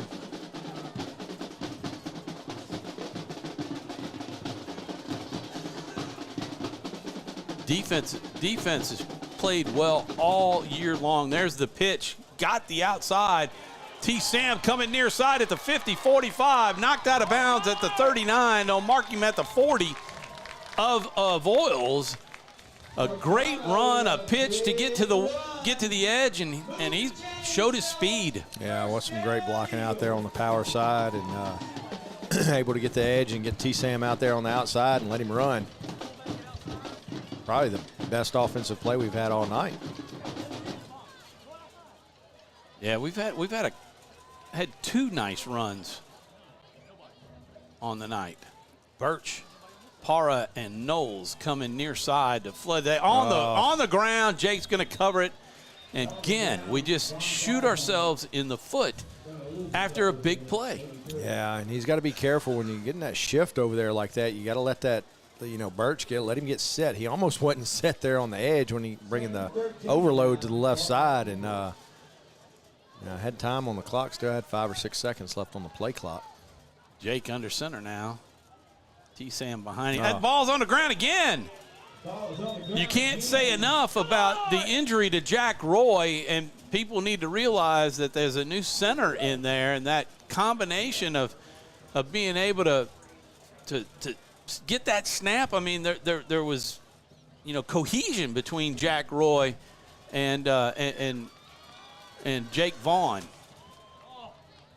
So they're just trying to get it together. I think is that number 70? Yeah, number 70 is Hollis Chapman, which Hollis has been playing on the line. He's been playing out of tackle, but probably not a whole lot of snaps between him and Jake.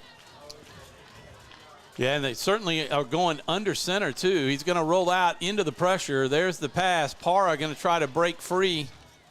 And he Para on reception, but he's only going to get a few yards. He's still running short. And bring up 4th and long. 4th and 16. See if they can pin him deeper. That drive goes to the Avoyelles 46. Kelvin Jones deep. Yeah, it's one of those things, Hollis been playing, starting on the offensive line for us all year, and just, doesn't play a whole lot of center. Oh, they almost get it, but end over end, it's going to take a big bounce, and it's hauled in on the far sideline.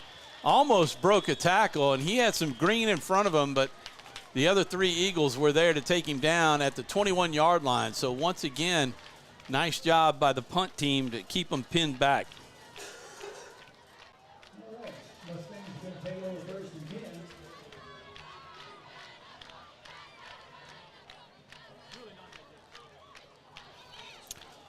We've got about one playoff here in this third quarter with 34 seconds left on the game clock to the end of the third quarter, still 0-0.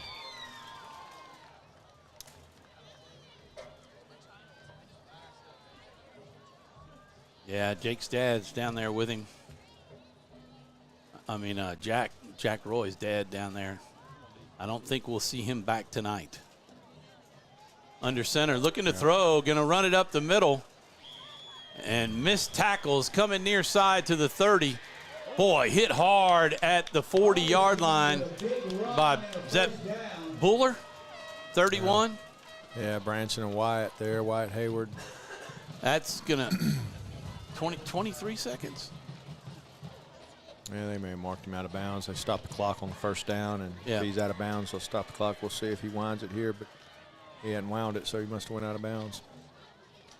Had a chance out there on the edge and just, missed the shoestring tackle, and he got free for 10, 15 additional yards. Let's go, DB Strong. Let's go, baby. Coach Gatlin out on the sideline giving the line judge why aren't you rolling the clock? Everybody, then the wing tee set. They're going to give it to number 2, and he's trying to get to the outside. Another missed tackle.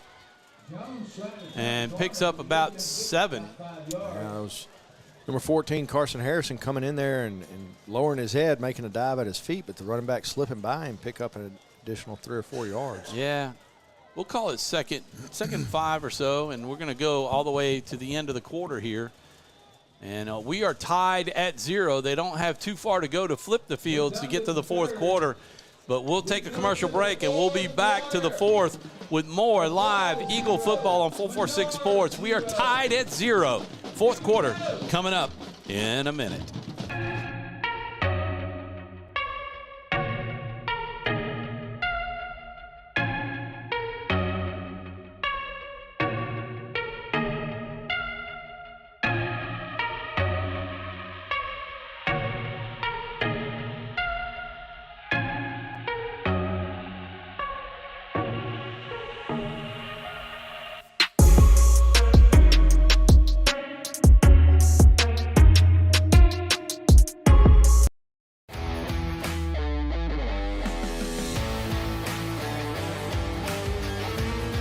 Check out some of our recent work at the Panthers Stadium. In addition to custom signs and banners, we also handle custom trophies, custom awards, custom vehicle wraps, and more. Give us a call. We handle projects large and small.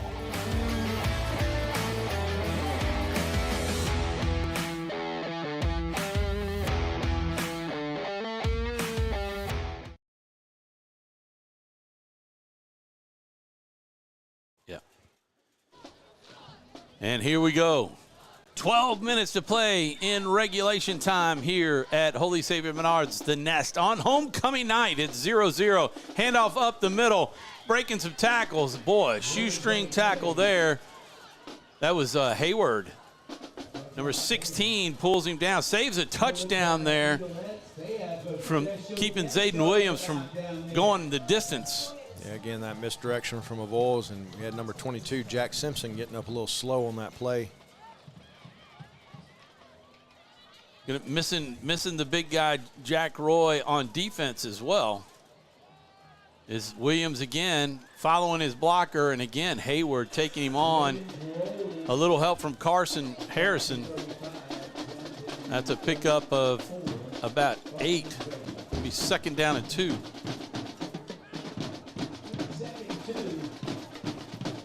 Eagles need to bow up right here.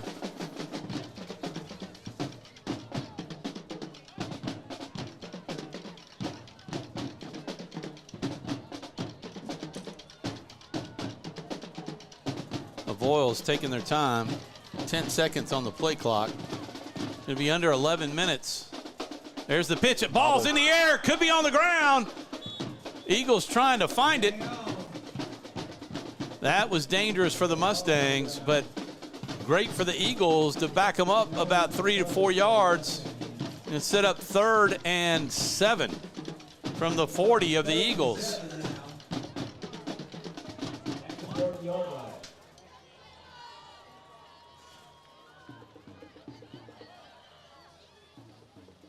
Let's go,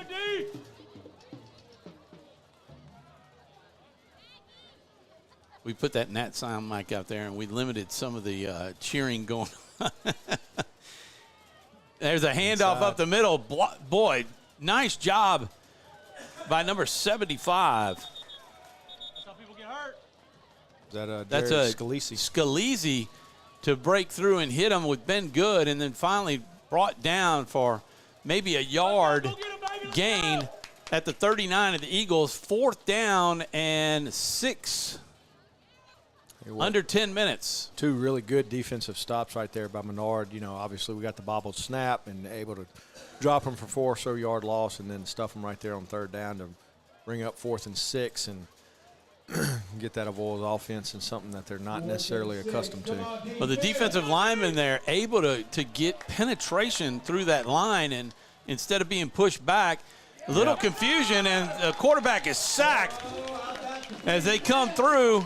T-Sam and others coming in with the sack. Yeah, I think that was Jack Simpson coming in there and Ben Good. And a little bit of confusion there by the quarterback, not sure if he's going to hand it or keep it. And that little bit of delay enabled our defensive line and linebacker to get back there and make that drop for a loss and give Menard the ball back over. At the 42, Menard 42-yard line. 9.5 minutes left to play. That was a nice drive by Avoyelles, but the Eagles stuff them on a turnover on downs. Big tackle for a short gain of Bracata. 8 and 29. Yeah, that was number 52, 37. Kobe Smith on the tackle. 37 yards on the drive for Avoyelles. They certainly in the last 3 games have not been held to 0, and this low a yardage output speaks volumes for this Eagle defense. Now let's see if the offense can help them out. A lot of the guys are playing both ways. There's T-Sam cutting it up, and he's hit and met. Breaks the tackle, but I heard a whistle. Well, I don't know. He's at the 20, 25, 15, down to the 5-yard line. I thought I heard a whistle, but they let it keep going, and T-Sam broke the tackle, and the big gain for the Eagles, and they are looking to put some points on the board. 1st and goal from the 5 with 8:41 to play. I wonder if Avoyelles thought they heard and kind of quit on it a little bit. I don't know. I don't know if that was a whistle off the field or something we heard in the stands, but it was definitely something whistling back there. And tell you what, really good job by Menard right there in the offensive line to stay on their blocks and stay with it, and that just shows you what happens when you can stay with a block. Jake in the shotgun looks like it's going to be a quarterback run, and he's got some room. Can't break the 5. Well, falls forward, I believe. Yeah, he's going to be down at about the 4. Picking up a yard. It'll be 2nd down and goal from the 4. It's where that high snap right there just throws that timing off just enough that he has to take that delay there before he can hit those offensive linemen in the back trying to pick up 2 or 3 yards. So Jack, no, there's Jack right there. Okay. Under 8 minutes to play in the game. This could be the crucial drive right here. They've got to put the ball in the end zone. This is something David talked about, is finishing drives. Power I formation. Jake keeps it, and he breaks it to the left-hand side, but they bring him down at about the 3. So he gains a yard. It'll be 3rd and goal from the 3. 3rd and goal from the 3. Yeah, it'll be interesting to see what Menard dials up here. But, you know, hey, Avoyelles has been playing you 11 guys in the box pretty much all night. So a lot of times you get down here on the goal line and you wonder, hey, the defense tightens up. It shortens your field. But Menard's been playing against a defense that's been playing 10, 11 guys in the box against him anyway all night. Yeah, they try to spread out a couple of guys that cover. Jake barely handles it. T-Sam met at the line of scrimmage and plowed back by number 5. That's Jaden Williams, their running back. So, you know, those 2 guys have met head-on many times between the offense and defense. Yeah, it's going to bring up 4th and goal here from 3. All right, we're gonna see Hayden Kidd. It's field goal time. Put some points on the board. Your defense is playing well. I got a feeling at this point we're going to take a timeout and we're going to talk about it because it doesn't look like they're discussing it now, but I got a feeling we're going to have a timeout here in a second. I would think they're going to let it run all the way down. 13 on the play clock, under 10. You can see the Eagles coming back to talk about it. They want a timeout at about 1 second, and they'll get the call. Yep. And there it is. Yeah, So, we took a timeout. Wow, I'll tell you what, we'll take a break ourselves, and we'll be back right after these messages. Wherever you are, you're there for a reason. You shouldn't have to make a trip to the branch to deposit a check. Skip the trip and use our mobile app to easily and securely deposit checks right from your phone. Day or night, wherever you are, or whatever you're doing. Download our mobile app today.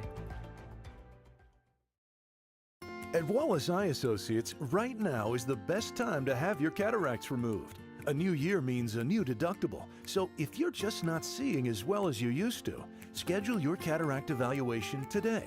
It's fully covered by all medical insurances, including Medicare. You never need a referral at Wallace Eye Associates, and our method of next-generation cataract care is the most affordable in the state. There's only one team, one focus, your vision. And we're back live. Big 4th down and goal play here from the 3-yard line. Jake is a bad snap, pitched and thrown to Birch. And underthrown. All that was thrown off by the bobbled snap. They had it open. Yep. Just threw the timing off from the get-go, and then by the time Aiden got the ball, he had a guy in his face and just had to unload it quick and came up about a yard too short and had Jake open in the side of the end zone there. Would have been a heck of a play had they converted that, but such a timing play, and came up short. So Avoyelles going to take it over here at the 3-yard line and see what our defense can do with 6 minutes to go in this ball game. 55 yards on the drive down to the 3-yard line of Avoyelles. We're still tied at 0 with 6:08 to play in the ball game in regulation. I don't know why my quarter didn't update.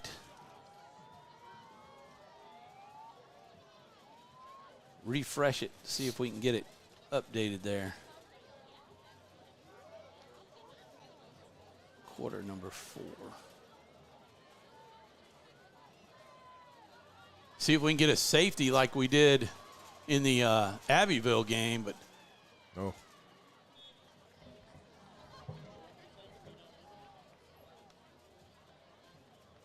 Short gain. Asher Davis coming up limping a little bit.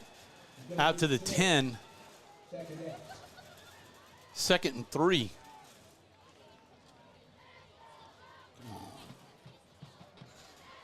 Tell you what, though, what a great showing by the defense through these 3.5 quarters so far. Yes, sir. It's been a defensive ball game for both teams. Handoff is pitched. It's actually a pitch.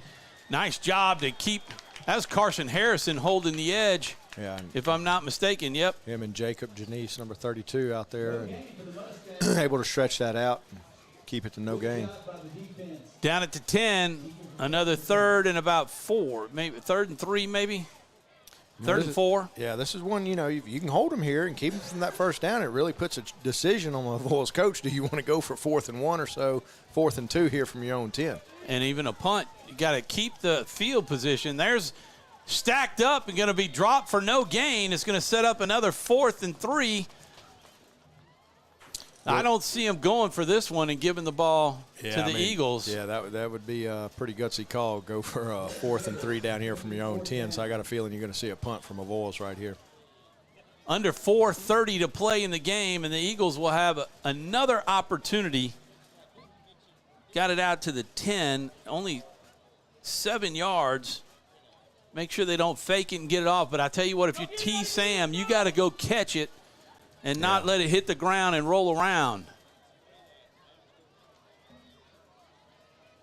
Be nice to have it snapped over his head into the end zone, but it's not. The ball will hit and roll. Just leave it alone, T. Oh, he grabbed it. Coming down near side. He's got a wall. He's in the 15, the 10. He's going to score. Touchdown, Eagles on the punt return by Bricata. Bobbled the ball. Do we have a flag on the play? No, I don't see a flag. What a great run by Sam. Well, we're blowing. Let's see what we. I think there's a flag. For too many running into the crowd. They didn't learn from. Do we have? They're going to wave it off. They're going to wave it off. No, I mean. Hang on. If he ran into somebody or he ran around somebody, touchdown stands, and they have the option to take it on the try or the extra or the face mask on the defense. So it's our option. Decline it. Yeah. Okay. So, wow. Yeah, the touchdown stands for sure. And I tell you what, reminiscent of last week, the opening kickoff, we talked about it at the Wednesday night show at Buffalo Wild Wings, with that little bit of bobble and stutter and the hesitation and the little bit of bounce here on the punt, and T-Sam picked that ball up and throw Avoyelles' punt coverage off. I'm sitting there going, no, T, don't, Sam, come on. Hey, man, he's been making plays all year. Keep making them, right? Yeah, they're going to go for 2. 6-0 the score here with 3:55 to play in the game, and they get the break they needed on the punt return. How far was that? About a 45-yard? Yeah, he picked that up around the 50 or 45-yard line, I believe. I think it was around the 45. So, do we have a Southern Air Cool Play of the game yet? I think we do now. And a Security Sporting Goods player of the game, Jake Vaughn trying to get in. He's pushing his way. Did he make it? He got it. Oh, he's in now. Yeah, 2-point conversion is good. Yeah, you could see it right there. Jake got held up a little bit, and they held him up. He kept fighting, and on second effort, he got in there, and the official came running in to see it, saw it late, but definitely got in there for the 2-point conversion. That is huge for this Eagle defense to, be able to hang on now, give them some life, and 3:51 to play in the game. 8-0 Eagles on homecoming. You talk about all the distractions that could happen. Not tonight for the Eagle football team. They are focused. We're back with the rest of the fourth quarter when we come back.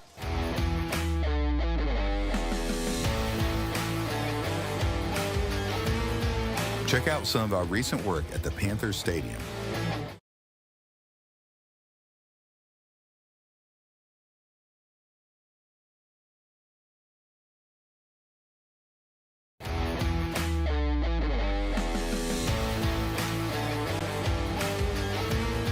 Check out some of our recent work at the Panthers Stadium.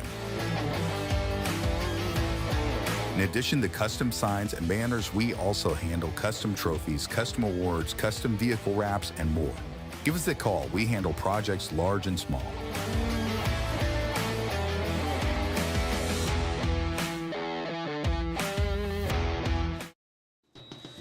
Back live with 3:51 to play. Hayden Kidd with the kick, and it's going to drop and almost put a knee down, but they're going to flip it to the back, and they're going to end up being tackled deep in their own side of the field as they went backwards, and the Eagles are fired up as they flew in to tackle him at the 15-yard line. So Avoyelles taking over at their own 15. Yeah, Avoyelles trying a little bit of trickery right there on the kickoff return, pitch it back to the deep guy, and Menard was all over it, swarming down there. Good pursuit by the kickoff team there. Eagle defense, Avoyelles started their own 10 on the last drive, and the Eagle defense held them to 7 yards. And on the punt return, Bracata took it to the house. 45 yards later, and a 2-point conversion. The Eagles lead at 8-0 with 3:41 to play. Good stop here, and the Eagles. Now there's a snap over the head, down to the end zone, scooped up, and he's going to be taken down. That's going to be a horse collar. Oh, my goodness. Yeah, they're going to get him for a horse collar the right opportunity, there. That was a safety, too.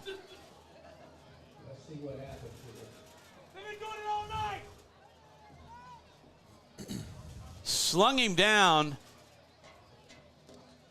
So will it be 15 from the penalty spot in the end zone? And take him out to the 15 where they started? It's a spot foul from where he's at. But they're going to go back to the line of scrimmage and put it and mark off 15 yards. So Did he tell us what it was? Was it the horse collar? Well, that's what it had to be. I mean, it was obvious that's what it was. However, with it, it's the spot of that foul is behind the line of scrimmage. That's a spot foul from the end zone. You mark it off from the goal line. I mean, I'm pretty sure of that. You don't take that back to the line of scrimmage. Yeah, that's a defensive foul from behind the line of scrimmage where the end of the run occurred, which was in the end zone. Yeah, so you would mark it from the goal line, because you would go out 15 yards from the goal line and replay first. Right, and then which you'd would be put back it at the 15. At the 15 where it started. Basically, you'd be back to 1st and 10. I mean, you'd have to do that because they got the safety, and so they got to take the penalty from where it occurred. Yeah. He's going to play it from here, it looks like, but I'll check with my buddies, but I got a feeling that one might be wrong. Because that was a defensive foul behind the line of scrimmage from the end of the run. If the run occurred. Can we go to the SEC booth? Yeah. But we have the. I'm pretty sure. I'll double check it, but I got a feeling that should have been marked from the goal line. Well, the coaches ought to be complaining about that. Nice job by the Eagles. They're stacking it up on the line now. No gain there to be 2nd down and 10 from the 30. The defense fired up on homecoming.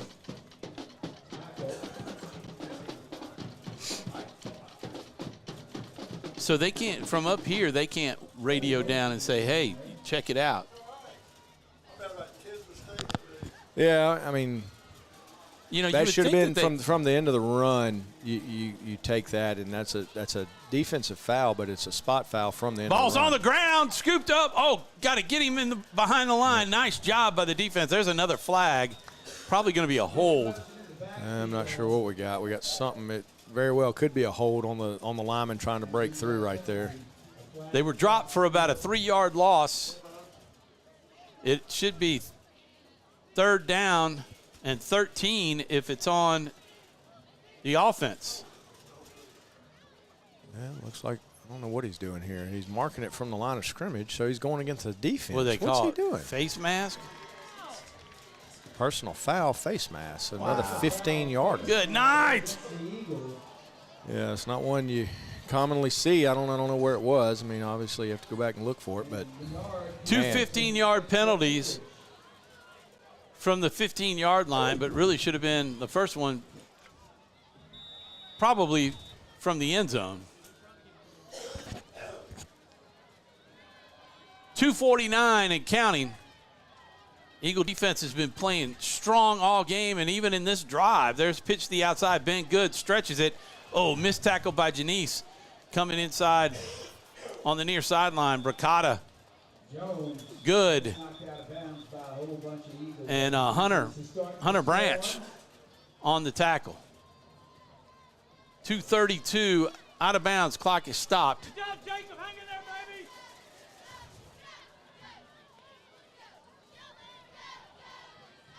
Second down. Oh, you got a penalty. Holding. Finally.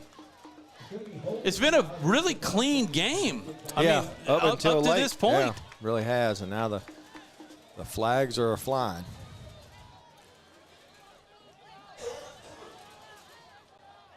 Referees are doing some laundry at 2:32 to play. All right, we're going to take a quick break. 2:32 to go. Eagles lead at 8-0 here in the fourth quarter. We'll be back right after these messages. Yeah, so what happened out there tonight? We struck out at home with leftovers, then we remembered walk-ons. What effect did the situation have? Spirit soared. Nick took on a burger. Jen obliterated her ribeye po' boy. And speaking of spirits, Laura even scored a real tasty cocktail. She needed that. Any lessons learned today? Yeah. Head straight to walk-ons. Scratch-made dishes, wall-to-wall TVs, craft beers, and cocktails. Walk-ons for the win. Hi, I'm Kimberly Harrell, Certified Residential Appraiser. I am currently a leading provider of appraisal services for mortgage lending, employee relocation, estate planning, and community property settlements. My experience in real estate over the past 13 years and currently serving as president of the Greater Central Louisiana Realtors Association, has given me a clear understanding of the real estate world and the ever-changing market we live in today. For any of your valuations, Are home problems turning your life upside down? Trust Southern Air Cooling, Heating, and Plumbing to save the day. From keeping you comfortable to plumbing repairs and even generators, we do it all. Southern Air Cooling, Heating, and Plumbing, your one-stop solution for AC, plumbing, and generators. If you need us to save the day. Back live with 2:32 to play. It is third down. And he was hit at the line. He's going to, fumble the ball on the ground, but he scoops it back up, gets back to the line of scrimmage. It'll be third and about 9. We'll mark it 3rd and 10. Well, second, they replayed first there for the holding call, so it'll bring up 2nd and 10.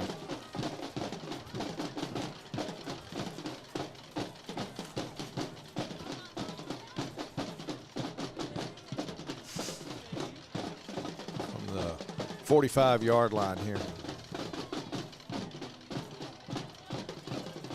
Underneath, trying to come near side. Eagles are all over it. They're reading it now on this drive. If not for the penalties, we'd have been out of this. Out of this drive for Avoyelles. 3rd and 11 with 1:36 to play in the game, and the Eagles lead at 8-0 on the punt return. 45-yard punt return by Sam Bracata.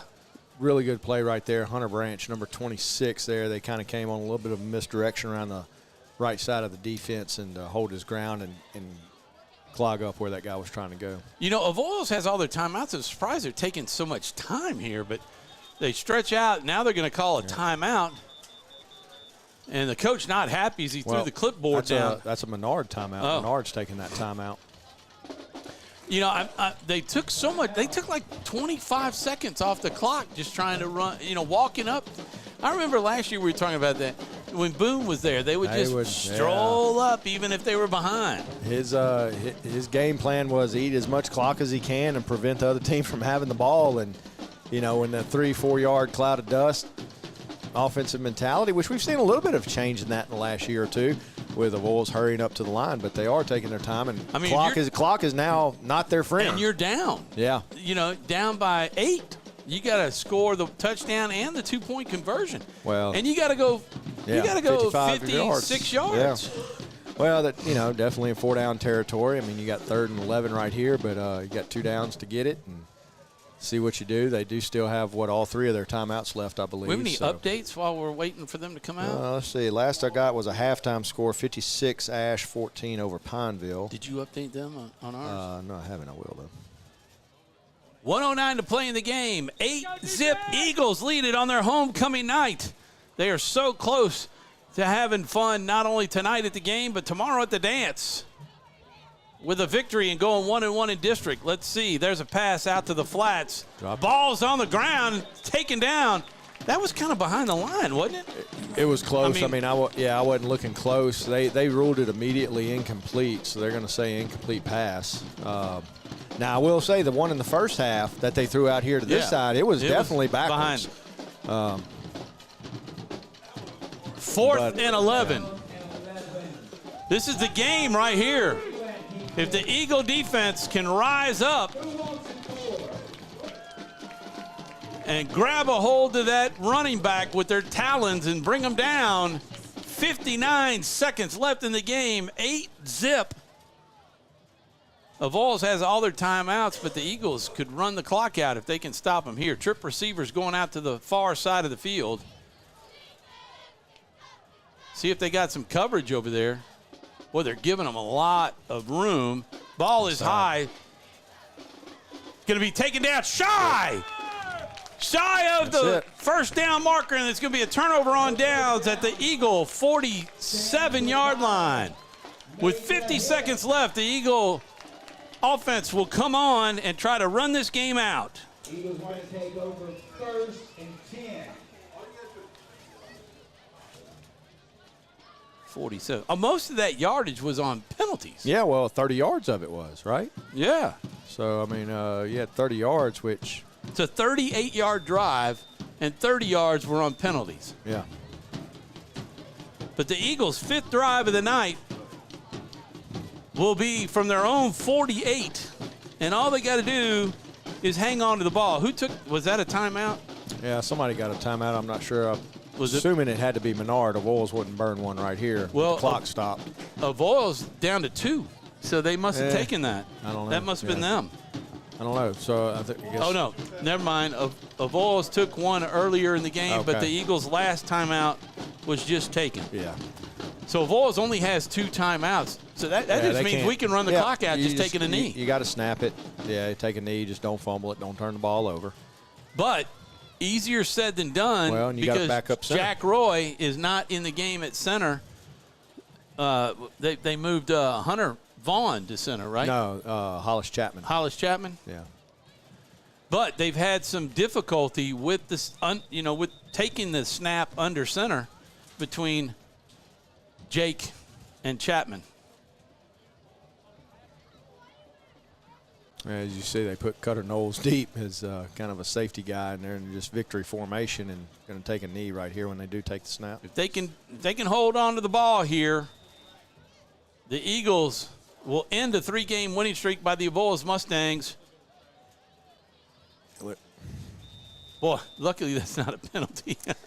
Yeah, I can tell you as an official, you hate to see a quarterback do that, because you can bet this next snap that's going to occur, that defense is going to fire off. Yeah, that was Scalise, I think, that came off and nailed the linebacker. Yeah. 25 seconds. So this is the last snap of the game here. There's the pushback. Yeah, you knew it was coming. So the Eagles are victorious tonight by a score of 8-0. It was a defensive game and a little chippy there at the end. The Mustangs having some words out there, but he should look at the scoreboard. Yeah. Because that's a win for the Eagles, 8-0. It's a big win. That's a big win. When you look at what Avoyelles has done the last 3 weeks, where Menard has been the last couple of weeks, that's a great win for the Eagles. Good job by the Menard offense. They really got something to build on. Of course, another outstanding game by the defense to bring it home. Defense shut out Avoyelles, and they've been averaging over 40 points in the last 3 games, and even in their losses, we're putting points on the board. Yeah. Mustangs did not drive all the way from DeParish to come up here and score 0 points. I'm going to try to add up. We're going to take a commercial break, and I'll try to add up the official stats and see what the rushing yards were like. So we'll be back with the post-game show and the wrap-up right after these messages. Wherever you are, you're there for a reason. You shouldn't have to make a trip to the branch to deposit a check. Skip the trip and use our mobile app to easily and securely deposit checks right from your phone. Day or night, wherever you are, or whatever you're doing. Download our mobile app today. To better serve our Senlaw family, Wallace Eye Associates proudly welcomes Louisiana native Dr. Nicholas Bro to the Wallace team. I definitely feel very lucky and fortunate to be here with Wallace Eye and just to be practicing in Louisiana, born and raised and trained here my whole life. So I do feel very fortunate to be able to give back to this state that has given me so much. When it's time for cataract surgery, there's only one team, one focus, your vision. Wallace Eye Associates. In Central Louisiana, you might see me at the ballparks or soccer fields, or we might cross paths at the grocery store. I'm your local Farm Bureau insurance agent, your local expert when it comes to protecting what you love and depend on. I'm Jason Hawk. Learn more about how Farm Bureau insurance can save you time and money. So talk to Hawk at 318-791-HAWK and let me help you protect your biggest investments. Real service, real people. Farm Bureau Insurance.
Hi, I'm Kimberly Harrell, Certified Residential Appraiser.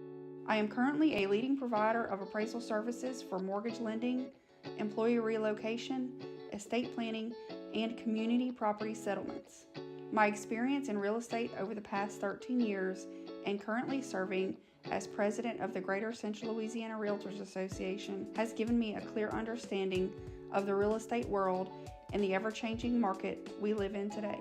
For any of your valuation needs, give me, Kimberly Harrell, a call.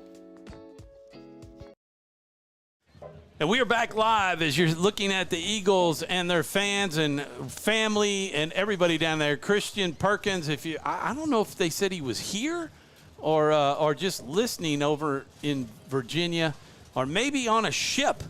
Who knows where they sent him. But you can see the celebration there. Homecoming night, a big win. That's 2 in a row. Winning last year's homecoming, going undefeated in district. Yeah. But, these two teams played about the same type of football all night long with defense and offense in terms of power running and everything else. So if you look at it, Avoyelles is now 3-4 with the loss overall and 1-1 in district. Menard moves to 3-4 overall and 1-1 in district, but has the head-to-head now over Avoyelles. Offensively, the unofficial stats, as I like to call it for me, trying to keep track of it here. Avoyelles, 181 yards of offense. Menard, 181 yards of offense. The difference in the game, a 45-yard punt return for a touchdown by Sam Bracata late in the game in the fourth quarter, and a 2-point conversion by a quarterback sneak by Jake Vaughn. And it's 8-0 the final. Yeah, you look at it, special teams. Special teams cost us last week on a kickoff, and special teams wins it for you this week. Defense played lights out. You go back, though, even throughout a lot of the first half into the second half, look at the field position, right? You look at the field position.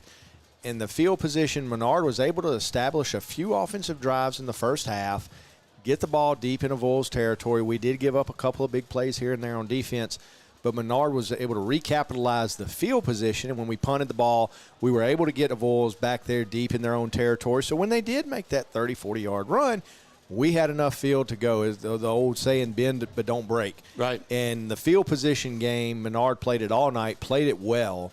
It worked out for them.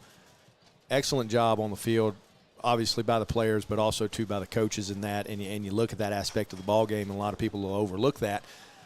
But that was really the difference. You look at where Sam Bracata recovered that punt, right? It was about the 45, 50-yard line, right? So it wasn't deep in our territory and able to return that ball. So had Avoyelles punting from deep in their own territory. So field position was critical in a game like this. Turnover margin, really wasn't a lot of turnovers that we saw. No, just one. Yeah. It was a fumble by the Avoyelles Mustangs, and the Eagles recovered it. To your point, in the second half, their first drive started at the 26.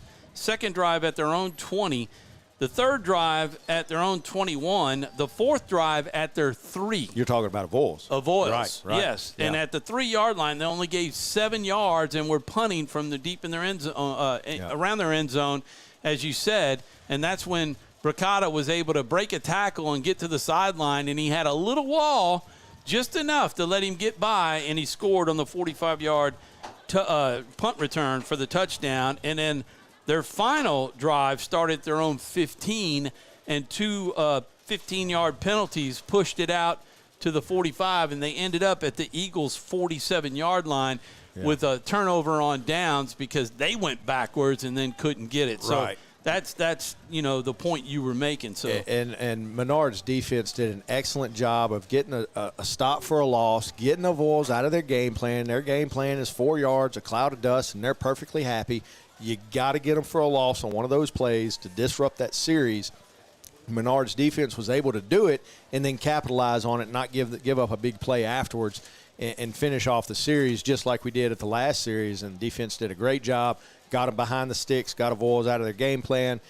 They're not a 2-minute offense from deep in their own territory. They're not going to throw the ball on you deep every time. They're not a threat to do that. They were out of their element, and Menard just did a great job all the way around. From the get-go, I thought offense did well, too. Points not necessarily reflective of it with, no offensive touchdowns, but played well enough to flip that field and keep that keep that field position in Menard's favor throughout the game. 56-14 Ash over Pineville. That was the halftime score is all we had. Big one next week with Ash. St. Mary's 14-6 over Montgomery. 7 minutes to go, and St. Mary's had the ball, the last update. And Tioga, I think, was winning 21-14 is the last update they gave us from that game. Folks, it is winding down the year.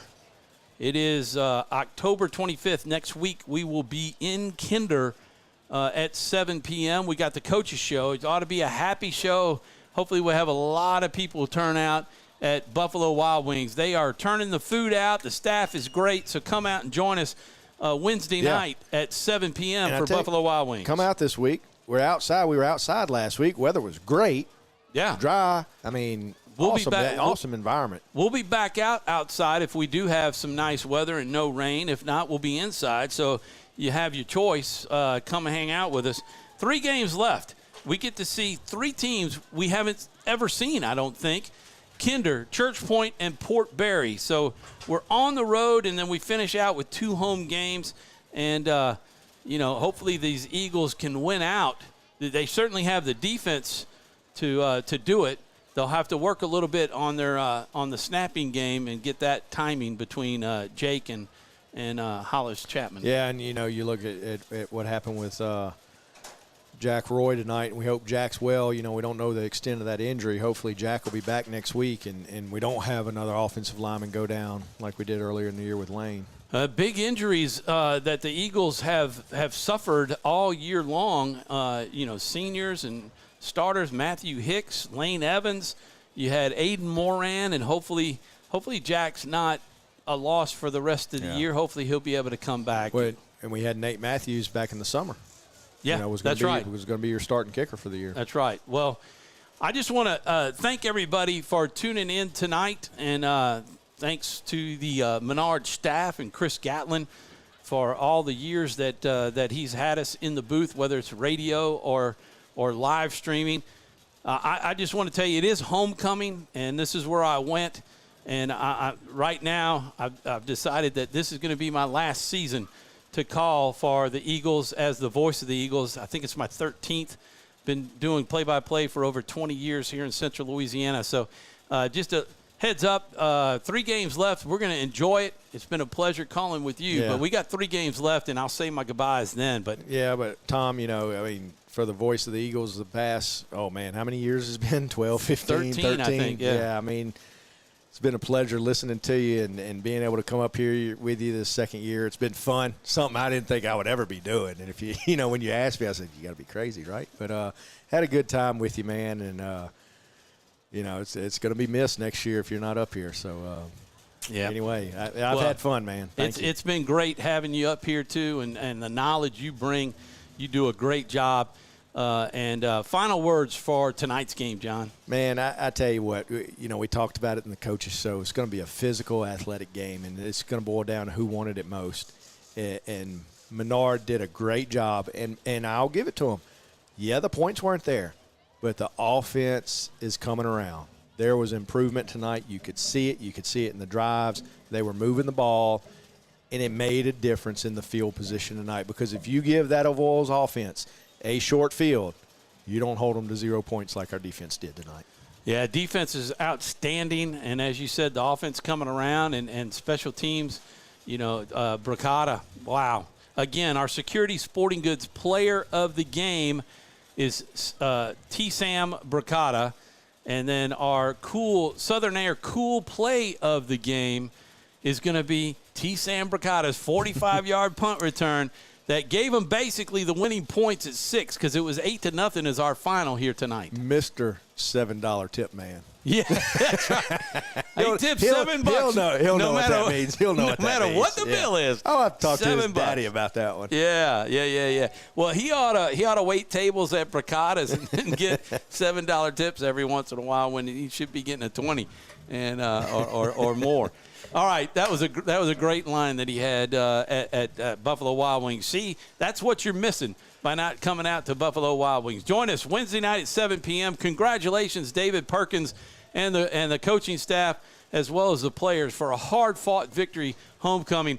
Be safe. Enjoy yourselves with the homecoming dance, but please be safe on the roads and don't do anything stupid. Kickoff tomorrow, LSU, Arkansas. What's the time? 6 p.m., I believe, on ESPN. The Tigers travel to Arkansas. They're up there already today to this evening. Should be a wonderful game, great weather. A little chilly probably up in Arkansas, but they'll be ready for it after the big win over Ole Miss. So that does it for us. For John Wolf, I'm Tom Bouchie. This has been Menard Eagle Football live streaming on 446 Sports. Eagles victorious tonight, 8-0. Have a wonderful weekend. God bless everybody, and take care. We'll see you Wednesday night.